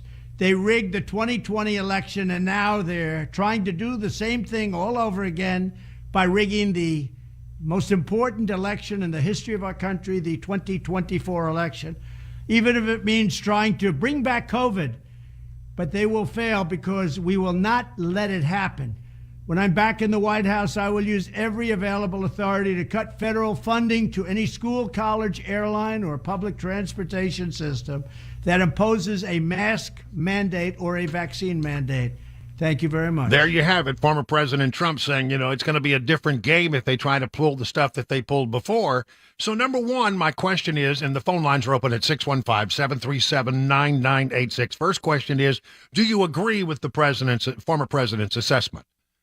And then the second thing is, okay, if there starts to be the same nonsense that we saw before, how will your response differ from the first time around? 615-737-9986. Look, I'm convinced that the masks are, at least in my mind, I don't think that's something that I'm going to participate in again. I'm not going to do that. If somebody says you have to have a mask to come in here, I'm not coming in there. If they say that you need a mask to fly across the country, well, unless it was a life or death situation involving a family member, I would not wear the mask to get on a plane. I'll just find another way to go. I like getting in the truck and doing it that way too. So, no problem. And I'm simply, I think we all learned by looking at how this impacted our children, that the school shutdowns were not effective. We lost a whole generation of kids who are now horribly behind because remote learning did not work. We shut down our economy. We shut down businesses. People lost their businesses. People lost their jobs. It was just, there were a lot of bad things that happened. And I'll get you this one. When you're first learning about this, you don't know what you don't know, and everybody was sort of acting cautiously as they sort of, tried to figure out what is COVID and what should we really be doing. But we've been through it once. How will it be different the second time around if they start coming to us and asking us to do the things they asked us to do before? 615-737-9986. Here we go to the phone lines. We'll start with Tim in Spring Hill. Tim, you're on with Brian on the Drive. What do you say, Tim? Oh, hell no, Brian. I'm not going to conform to what they would try to push on us again. We've been through this, and we know what to expect. I was an essential worker, so I had to work through the last time. I'll have to work through through it again this time. But we all know who is the ones that are most likely to need the mask and to stay home. You know, the elderly, and you know, the infirm. So we've been there and done that. Why should we have to shut down our country all over again, shut down our schools for our poor kids, you know, and cause the problems, you know, that it caused last time? That's okay, all I Tim. got to say, Brian. Well, that's a lot there, and thank you, Tim, for that. I greatly appreciate it. Janice is in Nashville. Janice, hello. You're on with Brian on the Drive. So will you be doing the same things you did before, or will you look at it differently this time around, should these things come true? Well, I don't believe they're going to come true. Well, they could possibly come true given the fact that our record with the Democratic Party and the DOJ and Biden and all of that. But I will absolutely not fall for this. I am not to be wearing masks. I'm not going for any type of vaccinations. And I agree with Donald Trump 100%. And I'm behind him all the way. So, no, I will not have anything to do with this. All right. Thank you, Janice. I greatly appreciate it. You know, as far as the vaccine goes, I don't know what to tell you. That's a decision that you need to discuss with your doctor, and you need to make a decision that you're comfortable with, that your family's comfortable with, and that the doctors are comfortable with. But I would say this. I think the only responsibility that government had was to make sure there was a vaccine for those who chose to take it. And can you imagine had Donald Trump sat on his hands and had not developed the vaccines that were available, you know, in record time, by the way? Can you imagine a scenario where, you know, he would have been roundly castigated for standing, you know, while there was this tragedy and this trauma that was facing the nation? He did nothing to make the vaccine. You know, they would have just annihilated him. But I think his responsibility ended with making sure that it got developed. You and I get to make the decision about what's right for our body, right? You and I get to make that decision. And so, you know, I don't think that I want to say that I might never take the vaccine. I took the vaccine first time around, and I have some regrets about it, and some concerns that things that have happened to me since might be as a result of one of those vaccines. I don't know. I'm no doctor. I'm no expert, but I don't think I'm going to go down the same path I went down before for sure. I'm going to be a lot more skeptical this time. John in Gallatin. John, you're up next on the Drive. So if this all starts to happen again, as the former president seems to suggest it will, how will you handle it going forward? What will you do differently? I do not agree at all with locking down everything again, the schools especially. The children, like you said earlier, have suffered tremendously and will for years to come. As far as the vaccine, I think it's a personal choice. I think everyone has to talk to their doctors and make a decision for themselves. But for the government to come in and do what they did last time, no, I will not participate. And we have got to get a Republican in the White House. Biden is destroying this country. All right, John, thank you so much for that. Let's go to David in Macon County. David, you're on with Brian on the Drive. What's your thought? Hey, man, I love President Trump's response. I mean, that's the swagger I'm looking for right there. And as far as me personally, I'm going to do the exact same thing I did the last time, which was absolutely nothing. I didn't change a thing. Yeah. And I'm against anybody. I mean, if they want to wear a mask, that's their business.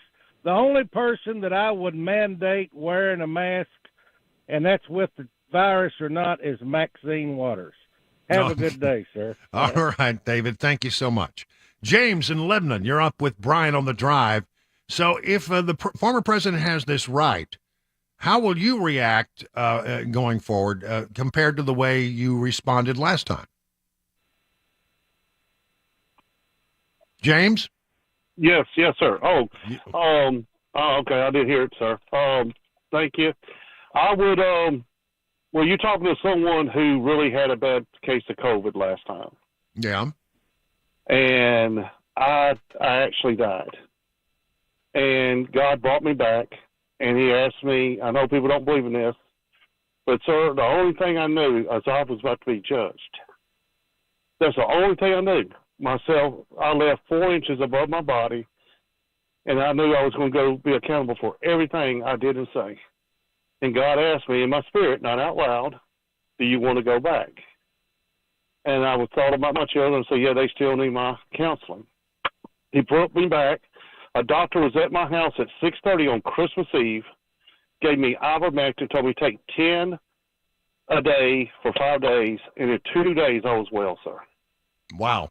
Now, I don't care what people say. I'm afraid that I hurt someone if they say it don't work. And then I got sick again because we went to Oregon. Her sister bought it and got me sick on our way back, and we brought it to Tennessee. And then Mike and Melissa got it here in Lebanon, and then it started spreading. And this time, he gave it to me quicker. I got it the next day, and in 2 days again, sir, no fever. 2 days. So you understand that COVID can be real, but your response will be to do pretty much what you did last time. If it arises, it comes to visit you again. Yes, sir. I will. All right, but this is my point. Mm-hmm. I voted for Trump last time. I was not going to vote for him this time because he's so freaking arrogant. Sometimes I think he's got more pride than Satan. It's like Satan's going. He goes, look how much this guy got. Yeah. But he is. I mean, if he just humbles himself and be meek a little bit. But I'll be daggum if I was going for Ron. Then I went to this new guy after the debate, the foreign guy, and then it's like after what he just said, it's like I'd rather have people have freedom, sir. Someone who had a bad case of it now. I'd rather people not lock their businesses. I'd rather and vote for Trump again because he's what we have to have, not just what we need, sir. All right, James. I don't want to cut you off, but we have a lot of people stacked up here, and I appreciate your opinions. As strong as they are, that's what makes talk radio great. Thank you for being a part of our show. Let's go to Mike in Estelle Springs. Mike, will you change the way you do things going forward? Should the former president be right about what's about to happen?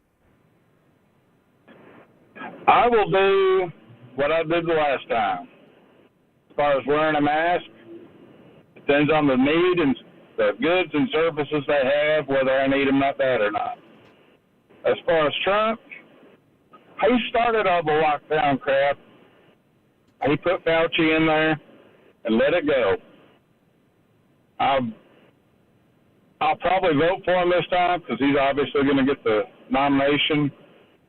But I would really rather have somebody else. He's got some good policies, but he's a flip-flopper, and he's been very inconsistent. All right, Mike. Thank you so much for that. Listen, I love what we're getting here, and the phones are on fire. So let me take a commercial break. We'll come back with more of your calls straight ahead. If you're on the line, stick it out. We'll be back with you shortly. It's 20 minutes now past the hour of 5 o'clock on Super Talk.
A standoff in Murfreesboro, some marijuana news, and two former leaders of the Proud Boys handed a harsh sentence for the January 6th Capitol riot. I'll have those stories at 5:30 on Super Talk 99.7 WTN.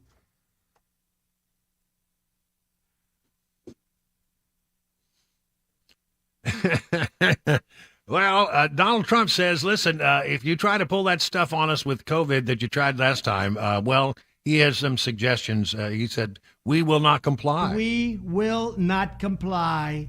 So don't even think about it. We will not shut down our schools. We will not accept your lockdowns. We will not abide by your mask mandates. And we will not tolerate your vaccine mandates. So there it is. And he's making a suggestion that, the Democrats are going to pull this stunt to have an impact on the elections. Now, first of all, do you agree with him on that? And number two, if it comes back that, there's a rising COVID and they start to talk about masks and mandates and remote learning and all that kind of stuff, what are you going to do differently this time compared to what you did last time? Barry, out on the road. Thank you for your patience, Barry. You're up with Brian on the drive. What do you say, Barry? Well, thank you for taking my call. A little bit of background here. I'm former military. Spent far more years than I want to even discuss living in foreign countries. Like I think every military person that goes through, I've been trained in nuclear, biological, and chemical warfare. So when they came out with these silly mask mandates, I knew right away that it was just government control, because if it was only a simple paper mask that would stop a virus, the military would not have trained us with impermeable suits and gas masks and rubber gloves and boots and et cetera, et cetera. So all it is government control, trying to get people to comply and do what they want. I'm going to do the same thing I did last time. They need to remember that I am not their employee. They do not mandate to me. They are my employee, and I will not comply. All right, Barry, thank you for that. Great answer. Mark in Nashville. Mark, good afternoon. You're on with Brian on the drive. So if all this stuff starts to raise its ugly head again, what will you do differently? Brian, great show. Yes, they're absolutely going to try this or other stuff. It may not be the exact same thing, but we do need to be watchful for what else they're going to try. Last time, I got a fake vaccine card. This time, we need to overthrow the government. We need to overthrow the powers that have taken control of the government. And, okay, but are you saying through the election process? If you think the election process is fair, you're not paying attention. We need to restart. I don't know how that's going to be done, but we need to restart somehow. All right, Mark, thank you for that. Kelly, out on the road, you're up next on the drive. Kelly, how will you change the way that you react if this stuff rears its ugly head again? Hi, Brian. Thank you for taking my call, and I hope you're enjoying this perfect day. It is a beautiful day, yeah. I will not do anything different because I didn't play the game the first time. We lived our lives. We didn't wear masks, me and my family. When I say we, I live in a smaller area. I went in every store, every sign that said you can't come in this store without having a mask. I entered every store without a mask. I never put on a mask. They had the people waiting in trying to shove a mask at you. I said, no, thank you. I kept on. No one ever said a word to me. I went about my life. So we're not going to do it different on my end. We might be a little more aggressive with people that try to enforce it, but they try to do that rule of we're a private business and we get to make our rules. And I explained to them multiple times that private business was doing business within the United States, and my constitutional right overrode their private business rules. And how did that go over? I'm just curious. How did that go over when you would do it? You get nasty looks. You might get somebody that would mouth under their breath, but never, not one time, did anybody have the nerve to do one thing about it. I was all right, Kelly. Thank you. Thank you. I want to get another call in here before we call it quits. Sandra in Nashville. Sandra, you're on with Brian on the drive. What do you say? Well, I say Trump is absolutely right. I believe it's just a test for compliance for when the mark comes out. But anyhow, that's another phone call. But Last time I didn't do anything. I just ignored it. I just completely ignored it. My theory, or I just believe that even COVID has to bow at the name of Jesus. And my daughter and other family members, they wore the mask, they got vaxxed, they got boosted, and they've had COVID 2 or 3 times. So, and I never got it, never got sick. And the job I have, we're in close confinement with customers. And the only time I did wear one was when one woman got in the car and she was crying, "My brother died from COVID. Can you please wear a mask?" And I wore one of my roommates because we used the same vehicle. Anyhow, so I wore one, and the anxiety was unbelievable. I even stopped, I hate to say it, but I stopped going to the methadone clinic because they used to make us wear it, and they wouldn't let me come in without one. So, all right, Sandra. No right, mask, no. All right, thank you, Sandra. Greatly appreciated. It is 30 minutes now past the hour of 5 o'clock on Super Talk 99.7.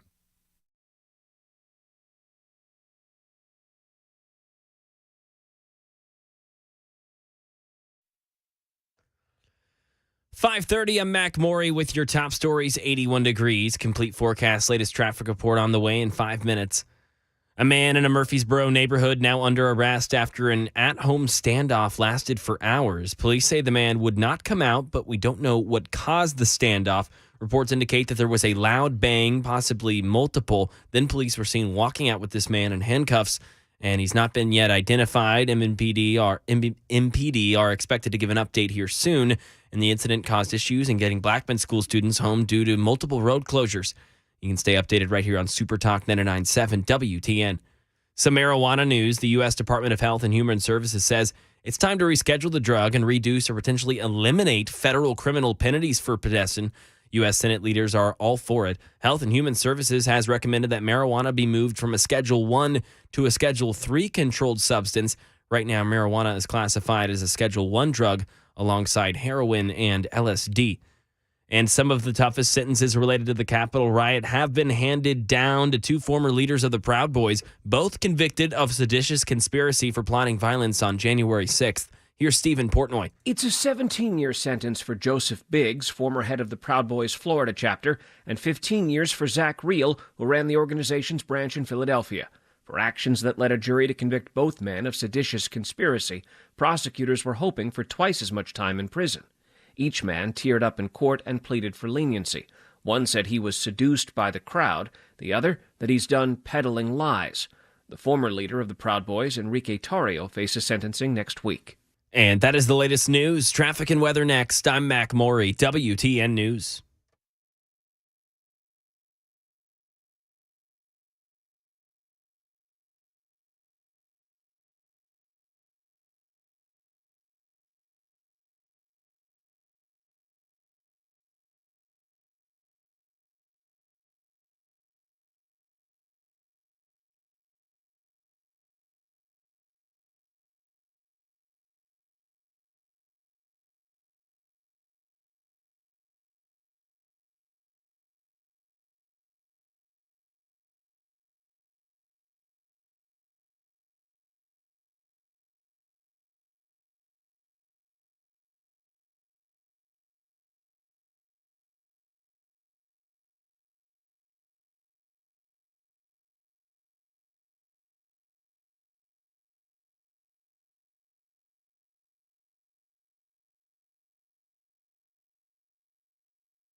37 minutes now past the hour of 5 o'clock on Super Talk 99.7. Brian Wilson, your friend and radio buddy in the chair.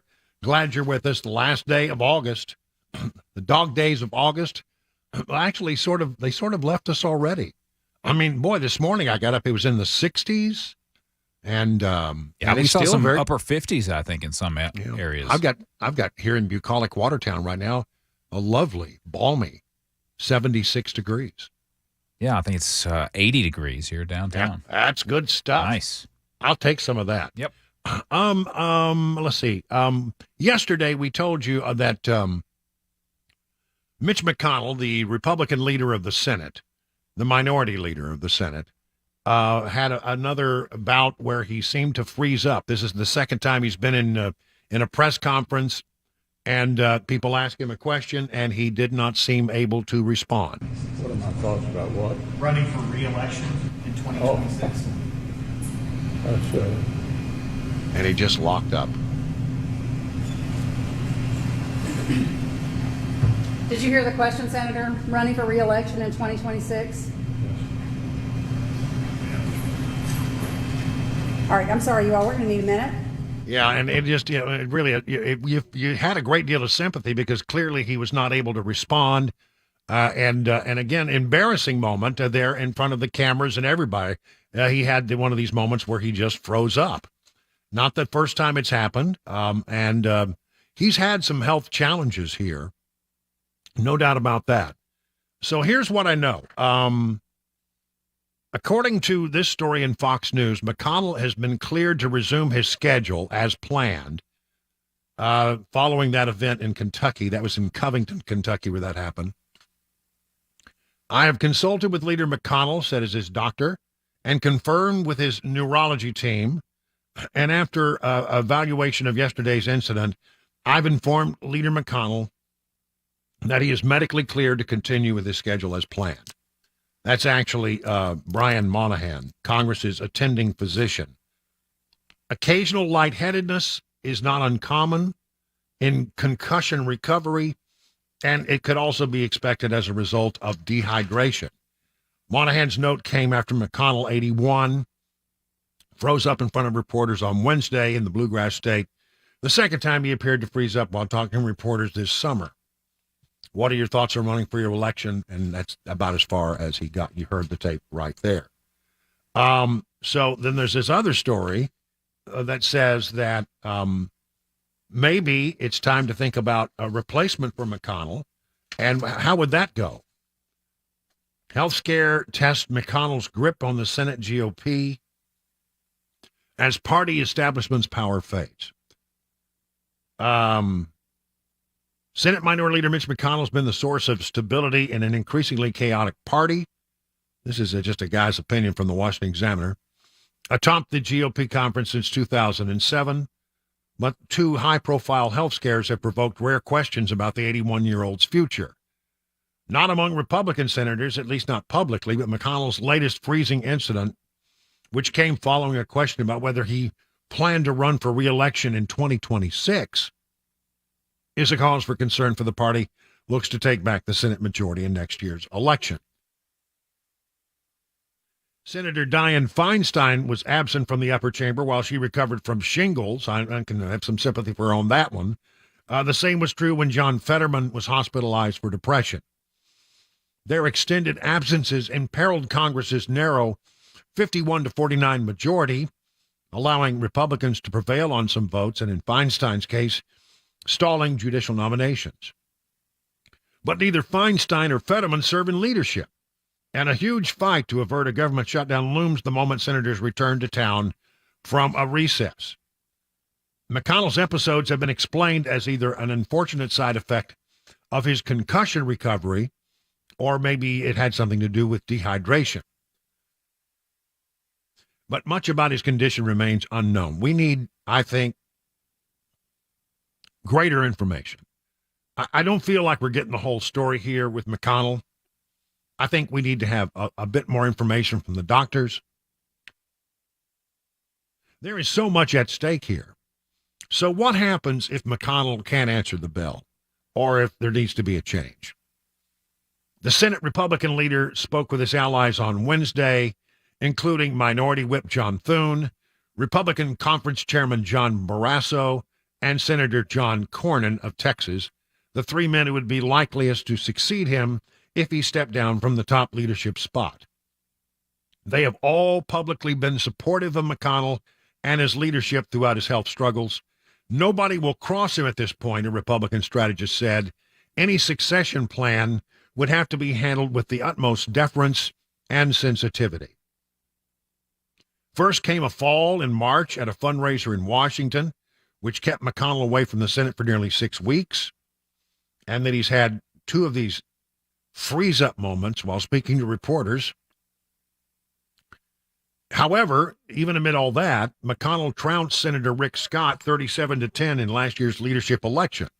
He has the support of the rank and file, it would appear, although no real count can be taken because nobody wants to cross the leader of your party in your particular legislative body. Nobody wants to cross that guy. It doesn't pay off for you most often. So I don't know what's going to happen, but worth watching.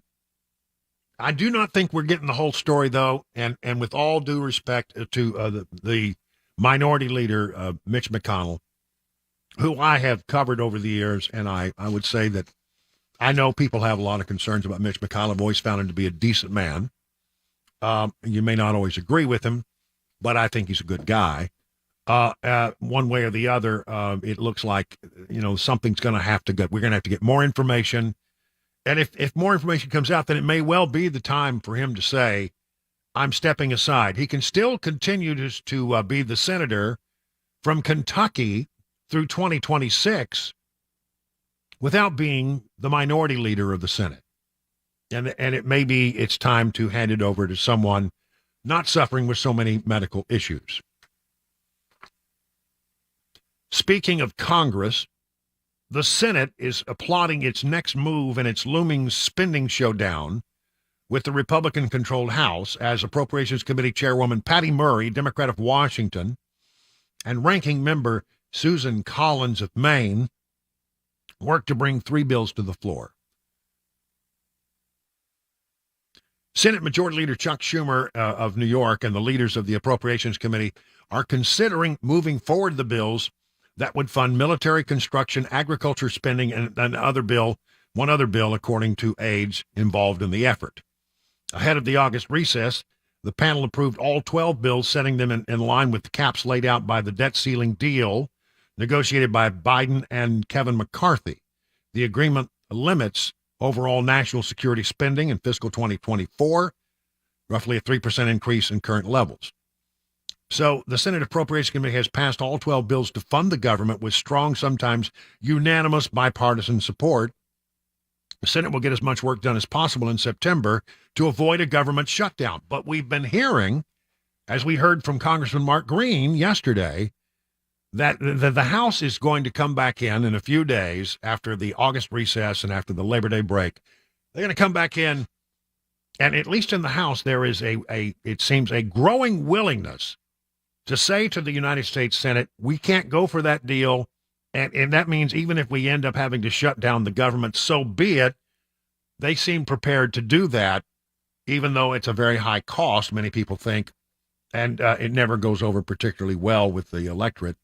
They just get frustrated in general. I am of the opinion that if you have some reasonable expectation that you can bring down government spending in some effective way by absolutely going to the mat and shutting down the government for however long it takes to work it out, I'm for it. I think Mark Green said he was for it. I think a great number of Republicans in the House of Representatives are now going to be for it. And there's no matter what the Senate tries to do, it would appear that we are headed toward a fight with the Senate trying to push things down the throat of the House, and the House in a mood to say, oh, no, you didn't just do that, did you? Oh, no, you didn't. I think we're going to have a real fight on our hands as that goes forward. These budget battles, you would say, why can't they just be adults? Why can't they just get into a room and work this out? Because I'll tell you, the situation has spiraled so far out of control. And I will tell you, Republicans at sometimes are the reason why spending has gotten so out of control. We don't have a particularly good record to point to in that regard when we've been in charge. So, I think it's probably headed toward a shutdown. I think you should get ready for that. I don't think most of us will feel the impact day to day. You'll see the stories. Oh, my goodness, a national park has been closed. Oh, my goodness, this has happened or that has happened. But you know what? Sometimes you got to stand your ground. Sometimes you just got to say, you know what? I'm not going to go for this. I'm not going to keep throwing bad money after good or good money after bad. I'm just not going to do that. Let's stop this. Let's have a serious conversation, and let's do something to bring spending under control. The Democrats are not going to want to do that. A great number of Republicans are not going to want to do that, but I think it might be the right action. So I guess what I'm trying to say to you is, as we move forward here in the next few days, when Congress comes back, get ready, because several things are going to happen. Number one, I think we're going to move toward an impeachment inquiry in the House against Joseph Biden, which could well lead to impeachment, which is the sort of the indictment process, and then they'd send it over to the Senate. I think that could happen. I think the other thing that is likely to happen is that we may well find ourselves in a government shutdown showdown. And I think we all ought to be prepared for the fact that, and support our conservative members who stand their ground in hopes that we can get some handle on runaway federal spending, which is just completely out of control. Let's call it 49 minutes past the hour of 5 o'clock on Super Talk.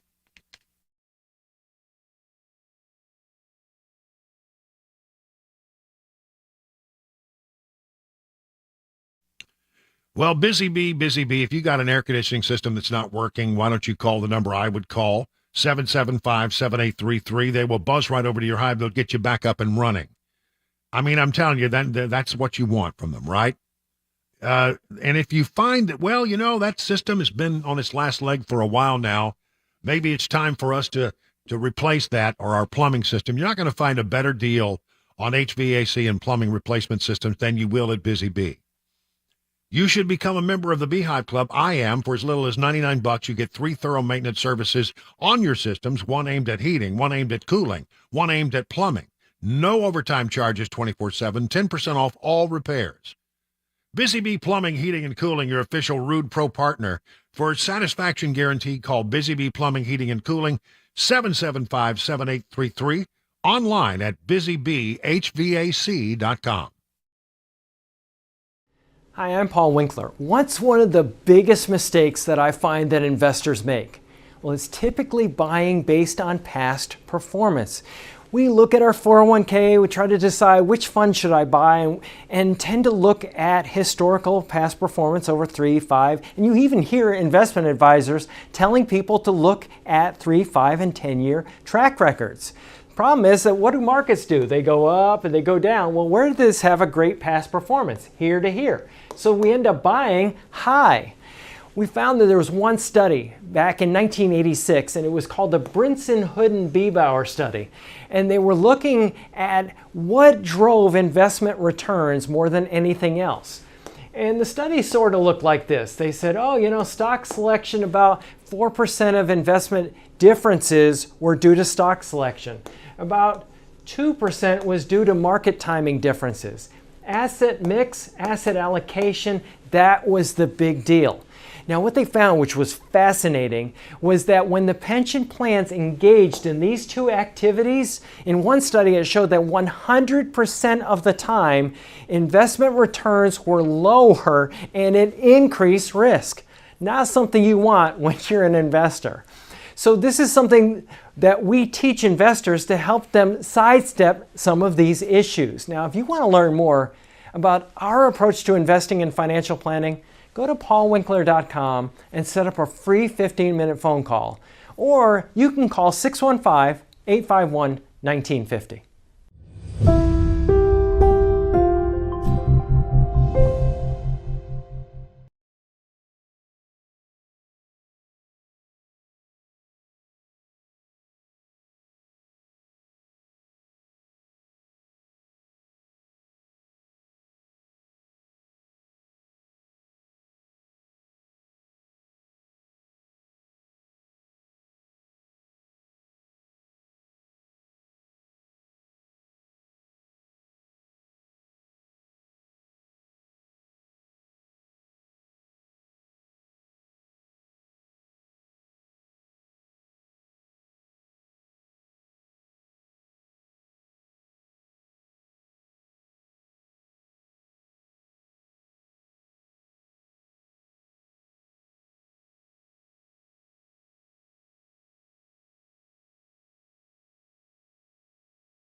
Hi, I'm Paul Winkler. What's one of the biggest mistakes that I find that investors make?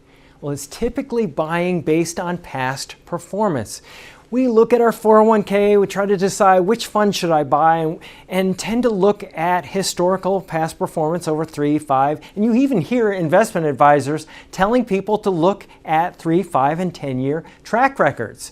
Problem is that what do markets do? They go up and they go down. Well, where did this have a great past performance? Here to here. So we end up buying high. We found that there was one study back in 1986, and it was called the Brinson-Hooden-Biebauer study. And they were looking at what drove investment returns more than anything else. And the study sort of looked like this. They said, stock selection, about 4% of investment differences were due to stock selection. About 2% was due to market timing differences. Asset mix, asset allocation, that was the big deal.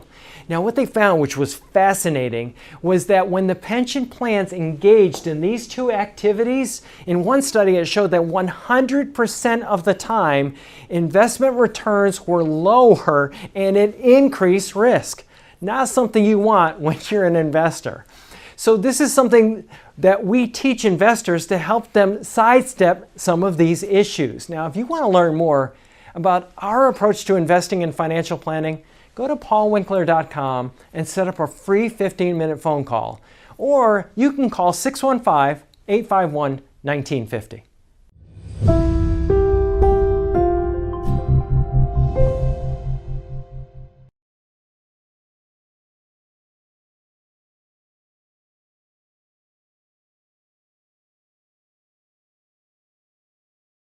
Learning more about this standoff in Murfreesboro, Congress, just a few weeks after it returns to pass a dozen spending bills, face another government shutdown here soon. Plus, business in the front, a world record in Tennessee. That and more, 6 o'clock, Super Talk 99.7 WTN. Well, this is one of those stories where you're going, this is not particularly good news for the city of Nashville. Apparently, an organization, and they make footwear called Kuru. I don't know anything about Kuru footwear. Do you? Never heard of it. Never it.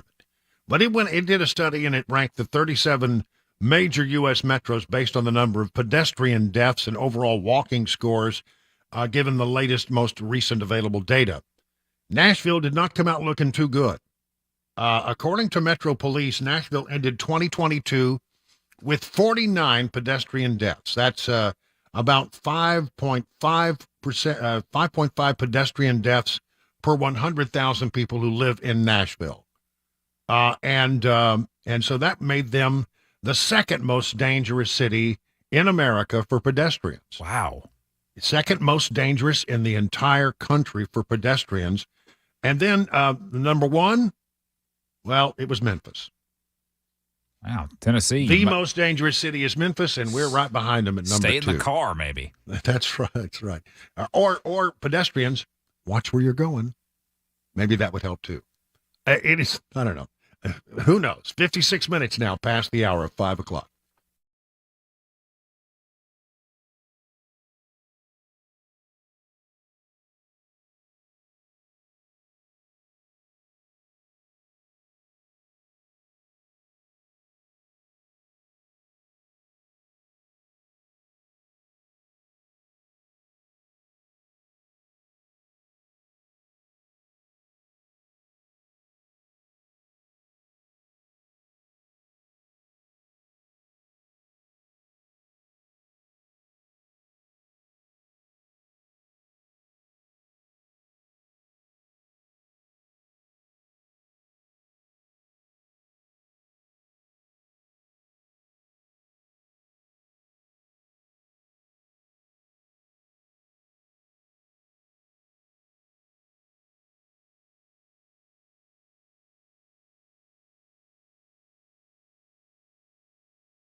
It is 6 o'clock. I'm Mac Maury with your top stories. Right now, 80 degrees in Nashville. The weather forecast, latest traffic report coming up in 5 minutes. A man now identified as 33-year-old Michael Thibodeau is under arrest after threatening to harm himself and a woman inside of a Murfreesboro townhouse today. It spawned an hours-long standoff. An official spoke to reporters. He did have a gun. She was able to get out of the townhouse and leave. She called 911, and that's when we deployed officers and eventually our SOU team. Thibodeau is from Pittsburgh, had just moved to Tennessee about a month ago, and officials say had began to live with this woman until about 2 days ago, where officials say things changed. Thibodeau is also reportedly on some type of medication. No officers were hurt in that shooting.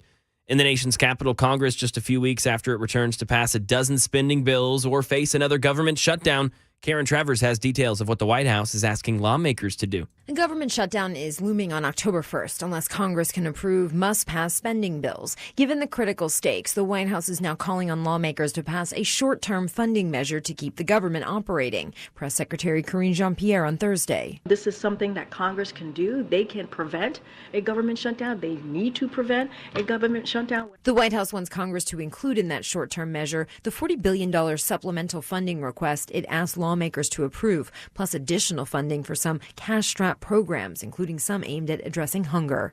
And Senate Minority Leader Mitch McConnell appeared to freeze again at a news conference yesterday in his home state of Kentucky. McConnell was seen unable to answer a question about running for re-election and staring blankly for more than 30 seconds before aides came to his side.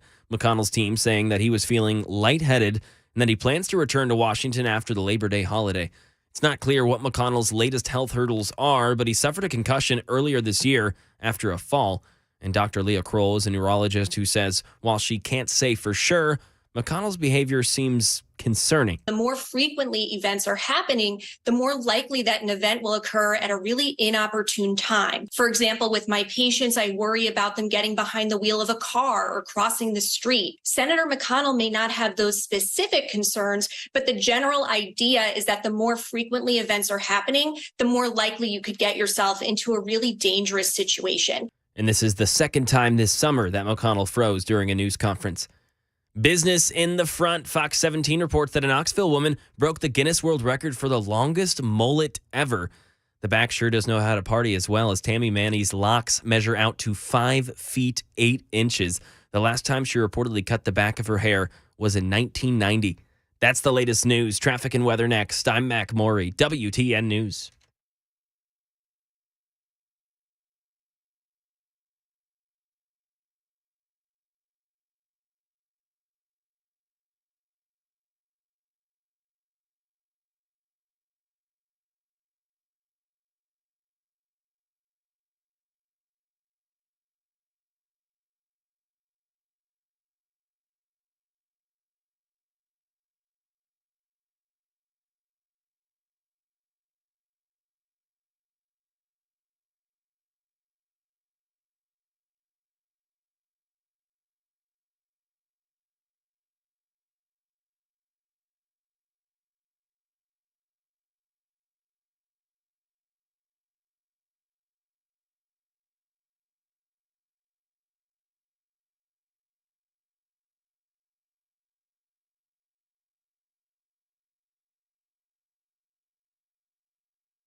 Well, good afternoon, everybody. Good evening. It's 6:06 on Super Talk 99.7 on this last day of August. And, boy, it turned off a nice evening. Right now, somewhere between 75 and 80 degrees in our area. Not bad at all. So enjoy the lovely weather this evening as we head into September tomorrow. And I hope that you're going to be with us tomorrow for our free-for-all that we do every day. We call it a Phone Your Farb Friday. Phone Your Farb Friday. We'll do that tomorrow 2 times. And then we'll head off for a Labor Day weekend and be back on Tuesday. And I'm going to the beach. Nice. Haven't been to the beach, and I'm going to go down there and rent a jet ski. Rent a jet ski? Yeah. Really? Well, not necessarily a jet ski, but one of those things that are like a jet ski. Okay. You're making good on that promise you made back when you were under the influence. That's right. That's right. Yeah. When I was, when I sold the house down in Florida in order to settle into this lovely home here in bucolic Watertown, I promised that I would continue to take her down to the beach now and then. Mm-hmm. It really, for me, it's about the food because I'm definitely going to go to the Red Bar and get me some grouper. Yeah. Yeah, going to do that. And then, and all that. So, y'all have a great time. We'll be here tomorrow to send you off. We're not taking off until Saturday. So anyway, let me talk a little bit about Joe Biden, who's a lying liar who lies. I mean, let's just not put too fine a point on it. This man can't tell a true story if his life depended upon it. He has a history of telling whoppers. Unbelievable whoppers. He's lied about his education, and that that was an unbelievable piece of tape when he was running for the presidency. I think back in the 80s. He just can't tell a true story. And the latest example of this was the other day, where he once again, it's like the second time in 2 weeks he's told this story about how his house in Wilmington got hit by lightning. And I mean, there have been several embellishments on the story over the years. One of them was that, the whole house nearly collapsed. Here is what he said just the other day. Anything like that, but lightning struck my house. We had to be out of that house for about 7 months while it was repaired because so much damage was done to the house, and half the house almost collapsed. Half the house almost collapsed. I mean, that sounds, 7 months? I mean, I would question that. Yeah, did lightning hit his house? That is the only thing that is true. But according to the fire department reports from 2004 when this happened, Joe Biden had a house that got hit by lightning, and it was contained into the kitchen. It was in the kitchen and the kitchen only, minor damage, under control. The house never came close to collapsing. He told it the other day in Maui, which can you even believe that he would try to compare what happened to him to what happened to the people in Maui? He said, he almost lost his, several things that are near and dear to him. I almost lost my wife, my 67 Corvette, and my cat.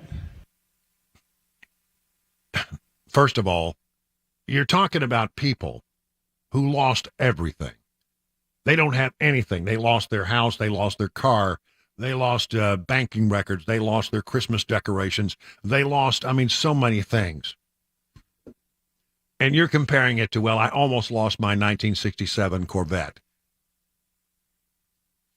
I don't think that you almost lost it. I don't think any of these things are true. I think, yes, your house got hit by lightning, and there was some damage in the kitchen. And that's it. That seems to be the whole sum of the story, but he tells it time and time and time again. Found this story. Washington Post fact checker busts several of Biden's go-to personal stories, mentions that the president has a tradition of embellishment.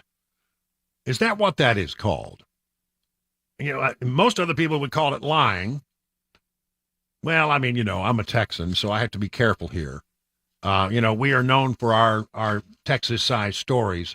There's a sign over here in my studio, hangs on the rail as you come up the stairs. It says, Texas stories told here, some true. So a Texan needs to be very careful when casting aspersions about how somebody else tells a story. But the Washington Post chief fact checker, Glenn Kessler, has taken exception to several stories that Biden has told about his life to connect with the audience. Kessler went through several recurring anecdotes that Biden has shared with crowds over the years and detailed how many of them were embellished or just not plain true. Throughout his career, Biden's propensity to exaggerate or embellish tales about his life has led to doubts about his truthfulness. Kessler said that each of these folksy stories from Biden are part of a tradition of embellishing his personal tales in a way that cannot be verified or directly refuted by contemporary accounts. The fact checker began with Biden's most recent exaggerated story. At least 6 times as president, mostly recently in comments to Hurricane Idalia victims, Biden has exaggerated the extent of the fire that occurred at his house in 2004. In those retellings, Kessler noted how Biden, then a U.S. Senator from Delaware, had claimed that a couple of firefighters almost died, how his 67 Corvette was nearly destroyed, and that a significant portion of his house burned. The fact-checker corrected the records, saying that the contemporary news accounts in the Wilmington News Journal and the Associated Press are much less dramatic. Citing the outlines, he added, he's added, Biden's house on Barley Mill Road was reported hit by lightning at 8:16 a.m. Emergency officials said there were no injuries, and firefighters kept the fire contained to one room, the kitchen. Cranston Heights Fire Chief George Lamburn told the newspaper the flames did not spread from the kitchen. So, how can this be that the house almost collapsed, but it never spread from the kitchen? Luckily, we got it pretty early. The fire was under control in 20 minutes. Kessler then mentioned Biden's often used anecdote about his conversation with an Amtrak conductor. He wrote at least 10 times as president. Most recently, during an August 15th speech in Milwaukee, Biden has told a heartwarming but implausible story about an Amtrak conductor named Angelo, who congratulated him for traveling more miles on Amtrak than he had on Air Force planes as vice president. As Biden has told the story, Angelo congratulated the then vice president for traveling 2 million miles on Amtrak trains, almost double the amount he traveled on Air Force, I guess it would be Air Force Two. Kessler corrected this, saying, but it's not possible this conversation took place as Biden describes it.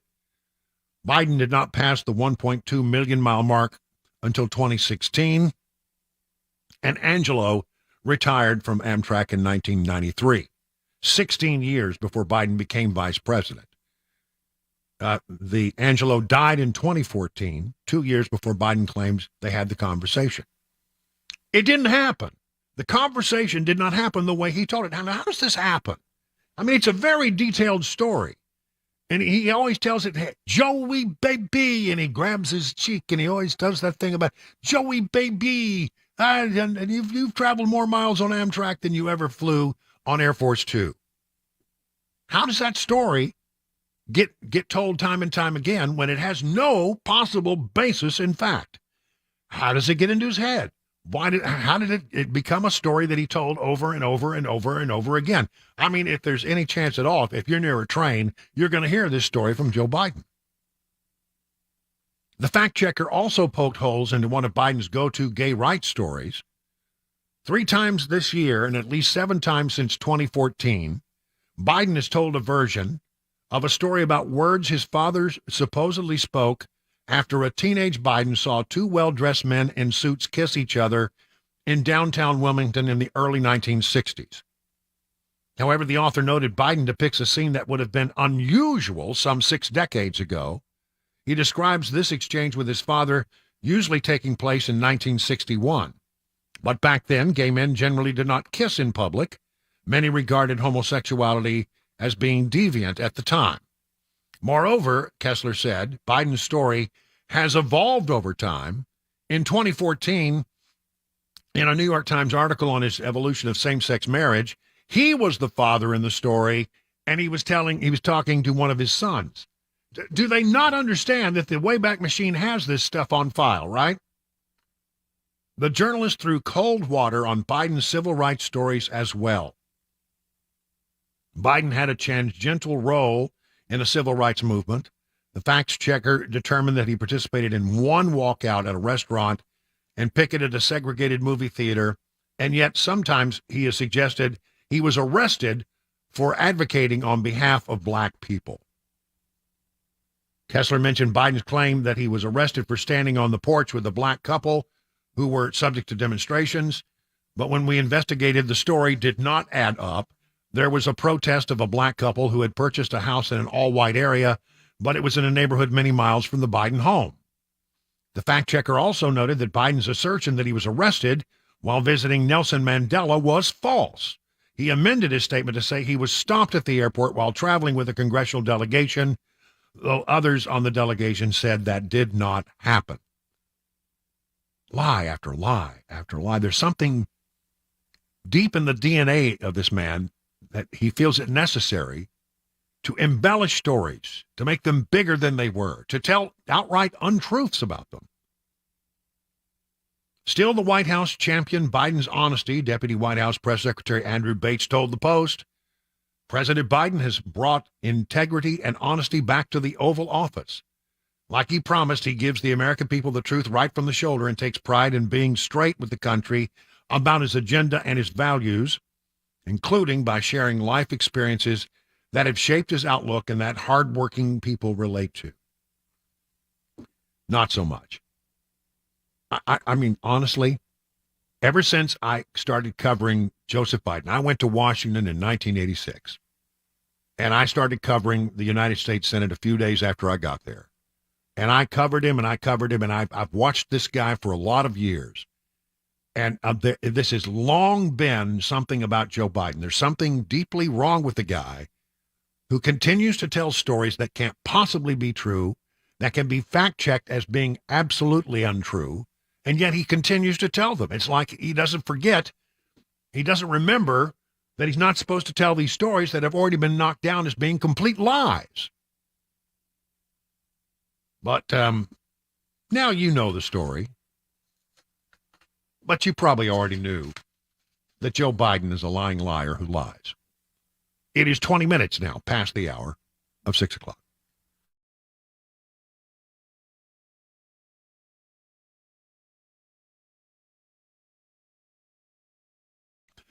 One of the hardest things we see as we get older is that our parents are getting older, our loved ones, our elderly loved ones are getting older, and they may start to struggle with the day-to-day things that were once so simple in their lives but now are difficult. This is where assisted family care can help. They can connect you with a responsible, compatible helper to assist you with your loved one's daily needs. And if your loved one is a veteran or a spouse or a widow of a veteran, they could well qualify for a little-known benefit to help cover these kinds of expenses. Assisted Family Care has years of experience in helping those in Middle Tennessee who qualify to get access to this benefit. Many veterans are eligible to receive up to 20 hours of daily living assistance each week, no cost to them. Not everyone is eligible, but if you're a veteran with wartime service, you may well qualify for the benefit for yourself or for your spouse. I want to warn you, the application process is daunting and confusing, but Assisted Family Care can help you. They have years of experience in helping you people who are eligible for this kind of help to actually get it. Assisted Family Care will be there for you. Visit assistedfamilycare.com at 615-833-9725.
It's 23 minutes now. Make it 24 minutes past the hour of 6 o'clock on Super Talk 99.7.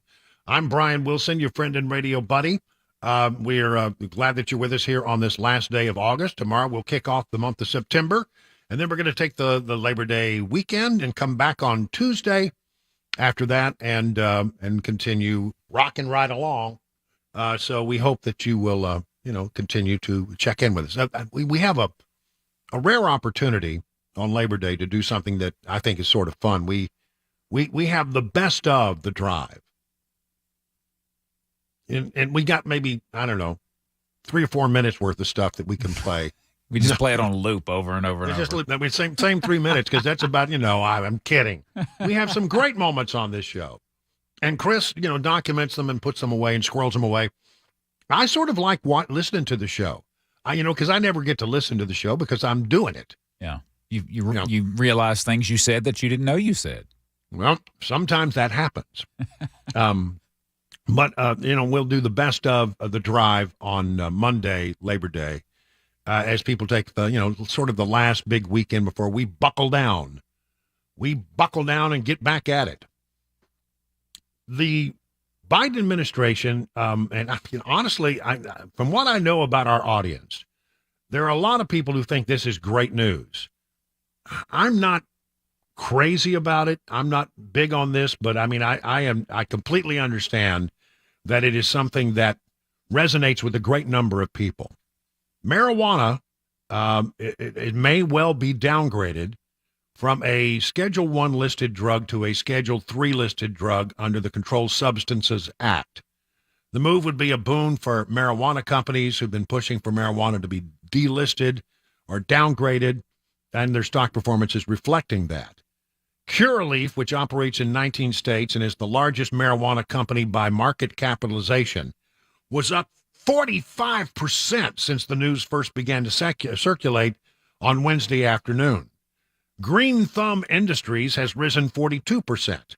Canopy Growth notched a 52% gain, and True Leaf Cannabis has skyrocketed nearly 55% since Wednesday afternoon.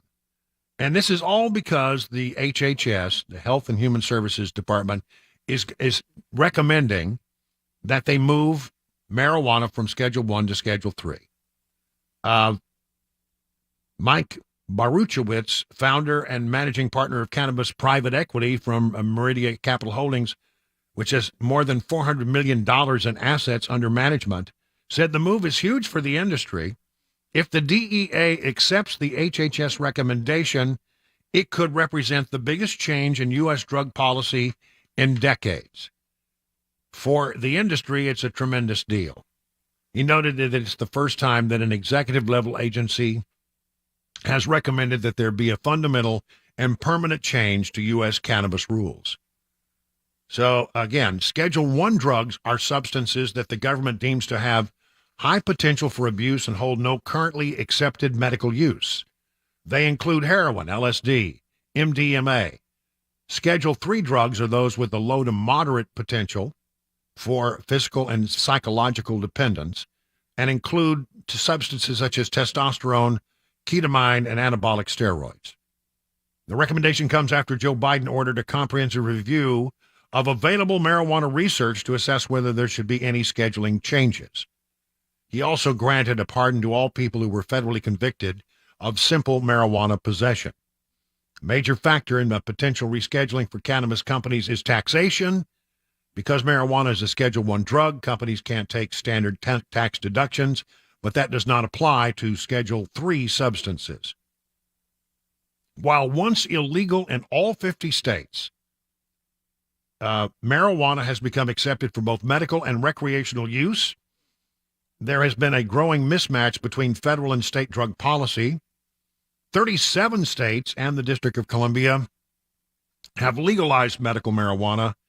23 states have gone further and legalized the drug for all adult use. I think that's going to happen. People say, well, that happened in Tennessee. Well, if you every session, every regular session that the state legislature, since I've been here, it's come up. Somebody has said, well, let's try to, do medical marijuana. Let's try to do, something, and to make it not so much of a crime to be in possession of marijuana. And it never goes anywhere. And they talk about it, it never goes anywhere. But when you have, about half the states, 37 states, 23 states have legalized it for all purposes, it tells you that there's something going on in America. Now, when will Tennessee get on board, or will they never get on board? I don't know, but it is something that I think reasonable people can disagree with. I do not want legalization of marijuana, but I will say this: better to legalize it than to decriminalize it. Because when you decriminalize it, what you do is you increase the demand for the product, but you're not giving people a way to get it in a safe manner. So what do? They go to the black market. They go to their local, drug dealer. That brings in all kinds of other crime. And then you get drug dealers killing each other because they're protecting their turf. I mean, I've seen this happen. Better to go ahead and just legalize it rather than to decriminalize it. But medical marijuana, I'm coming around on this to some degree because of the things that I've gone through of late. With going through a bad case of shingles, and really it's very difficult to get doctors to give you pain medication. Maybe there is something out there that, that could be used to help people, to not go through so much pain as people. There are a lot of people who say it's been a lifesaver for them as with regard to pain management. I don't know. I'm closer to saying that may be a good thing to do, but it has to be regulated, and it's got to be, very, very closely regulated. And we certainly just don't want a free-for-all. We certainly don't want to say decriminalize it, but then don't provide a way for people to get it legalized, to get it legally. That's just a bad combination. It's now 31 minutes past the hour of 6 o'clock on Super Talk 99.7.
Hey, listen, Nashville Golden Coin, if you have a desire to add gold or silver to your portfolio, listen up. Nashville Golden Coin, if you're looking to buy real, actual, hold it in your hand gold, silver, or bullion, let me tell you, this is the place that I do business, and it's a place I recommend. You'll get honest, friendly customer service and real precious metals education. They also, by the way, specialize in the buying, selling, and appraising of coins. Now, do you have any idea how much those old coins laying around you might have in your house, in your sock drawer, wherever? I brought in a few silver coins I had in a shoebox buried in my sock drawer, and it turned out to be worth $1,652. That's real money. Well, whether you're in the market to purchase precious metals or you just want to find out what those coins in your closet might be worth, schedule a one-on-one consultation today. Just go to NashvilleGoldenCoin.com. That's NashvilleGoldenCoin.com.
Oh, 38 minutes now past the hour of 6 o'clock.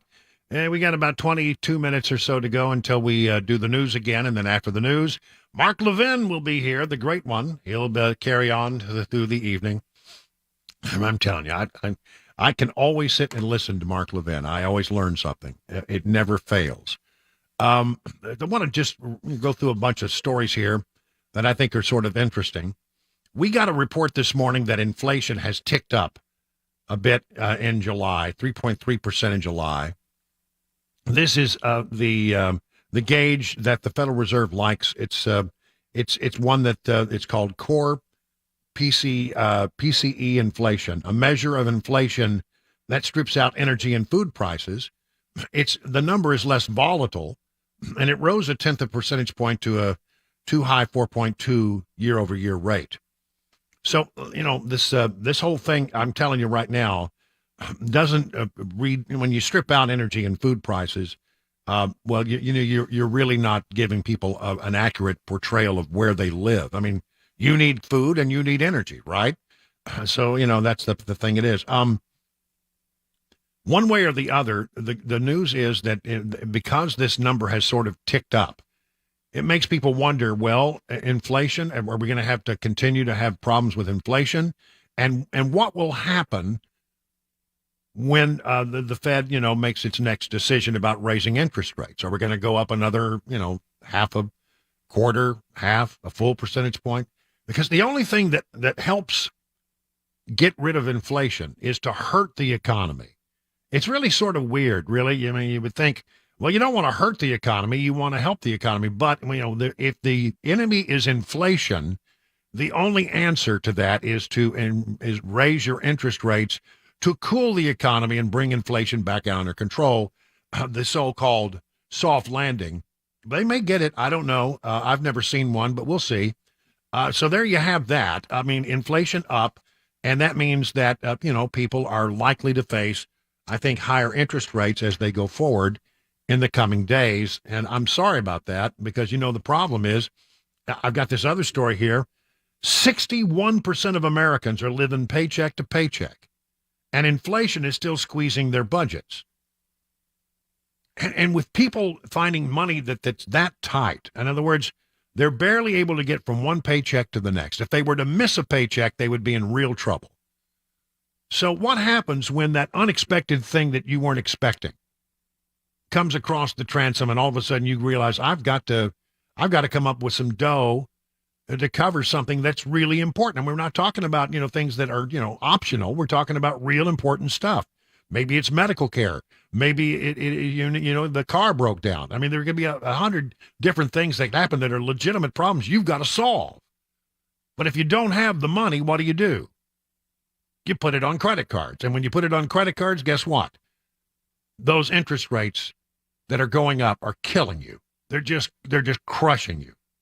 As of July, 61% of adults say they are living paycheck to paycheck. Yet recent releases show that at least compared with the soaring inflation of a year ago, consumers have been squeezed by higher prices. Should they be experiencing some relief? I mean, you should, but you're not.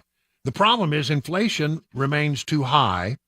Wages did go up, but they haven't kept up with the rate of inflation, so you're still behind.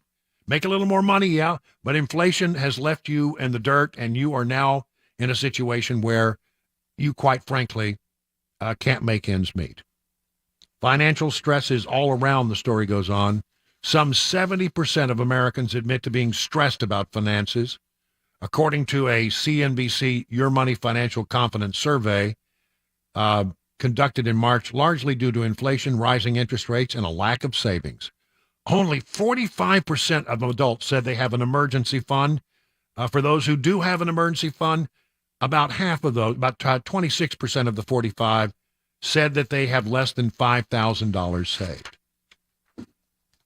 You work hard for your money, and I get that, and to be in a situation, and can you absolutely believe that Joe Biden is going out there and saying that bidenomics is working?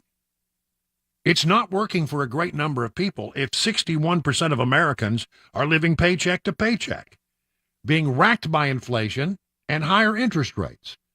What is good about bidenomics? I can't find one thing that it's done for us.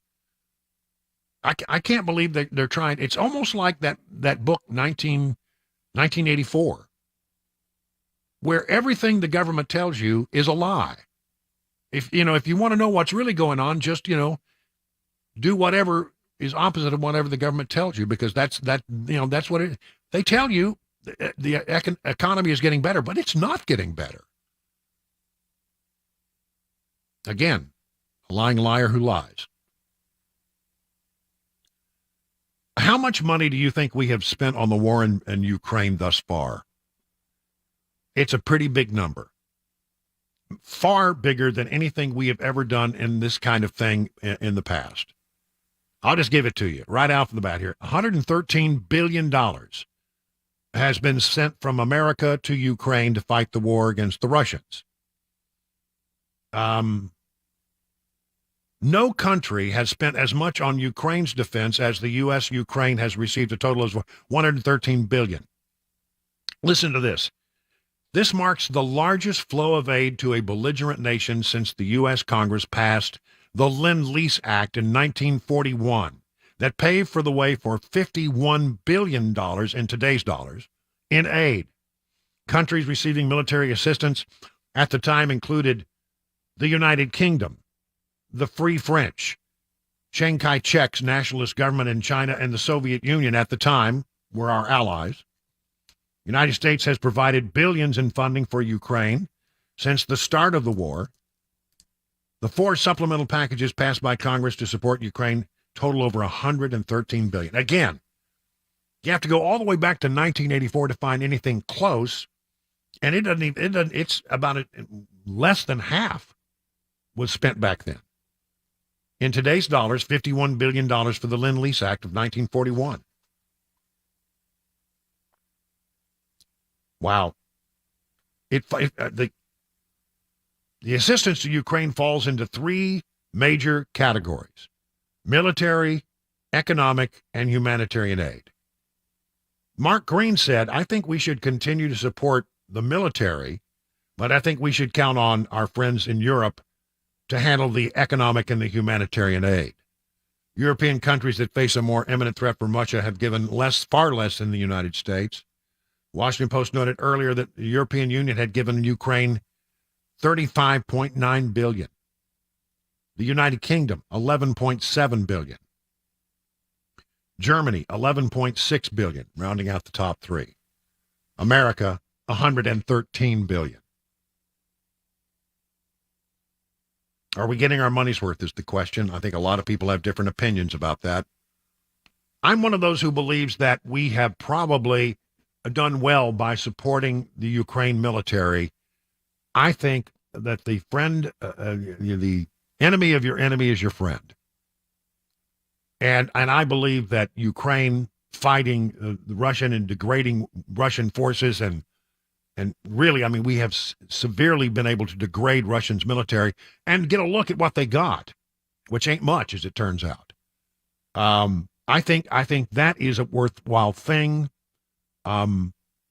It's much better than letting Russia go unchecked if they go off for Poland or some other country.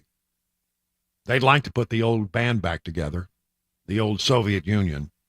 So I don't have a problem with the military aid. I don't have a problem with intelligence information being shunted to the Ukrainians. All in all, I would rather that happen than to let it go unchecked. I know that there are legitimate people who have the legitimate concerns about other things. And this isn't the first time we've ever done business with somebody who is less than angelic. So, I hear people, well, they're a bunch of bad people. Well, you know what? Sometimes we get into bed with bad people if we think that they're fighting people that we think are even badder than the bad people. I don't know. Meanwhile, the U.S. military is in the process of developing a port in the Philippines facing Taiwan. The U.S. military in talks to develop a civilian port in the remote northernmost islands of the Philippines, and a move that would boost American access to strategically located islands that face Taiwan. U.S. military involvement in the proposed port of the Batanes Islands, that with just about 125 miles from Taiwan, could stoke tensions at time of growing friction with China and a drive by Washington to intensify its long-standing defense treaty engagements with the Philippines. So, in other words, if we have to fight China over Taiwan, we would need this base as a way to have a launching off point. And then, along the same lines, from defense1.com, Air Force is expanding the number of bases in the Pacific over the next decade. U.S. Air Force will increase its number of bases across the Pacific over the next decade in an effort to spread out and become more survivable in a conflict. The service's bases will grow in increments that are visible through time across 2 or 3 future years of defense programs as we work through that, says Brigadier General Michael Zulsdorf, the Severus Deputy's Director of Resource Integration for Engineering, Logistics, and Force Protection. The number of bases is dependent on how much funding the Air Force will ultimately receive for this, but they're trying to build Air Force bases in the Pacific Why? Because we know sooner or later things could come from push to shove with China over Taiwan. And we're watching that stuff very, very closely. A lot of national security news, but I mean, there's a lot going on right now. And I think we're going to have some very serious conversations about military spending when the Congress comes back. In fact, there's going to be a lot of talk about spending and whether or not we should shut down the government, which seems like a pretty good bet that it might happen, given the feeling of so many members of the House of Representatives who feel like, we are spending money like drunken sailors, and we need to do something about it to bring it under control. That may lead to a shutdown of the government. So all of this stuff would be on the bubble, things to be discussed, if indeed that happens. Let's call it 50 minutes now, past the hour of 6 o'clock on Super Talk 99.7 WTN.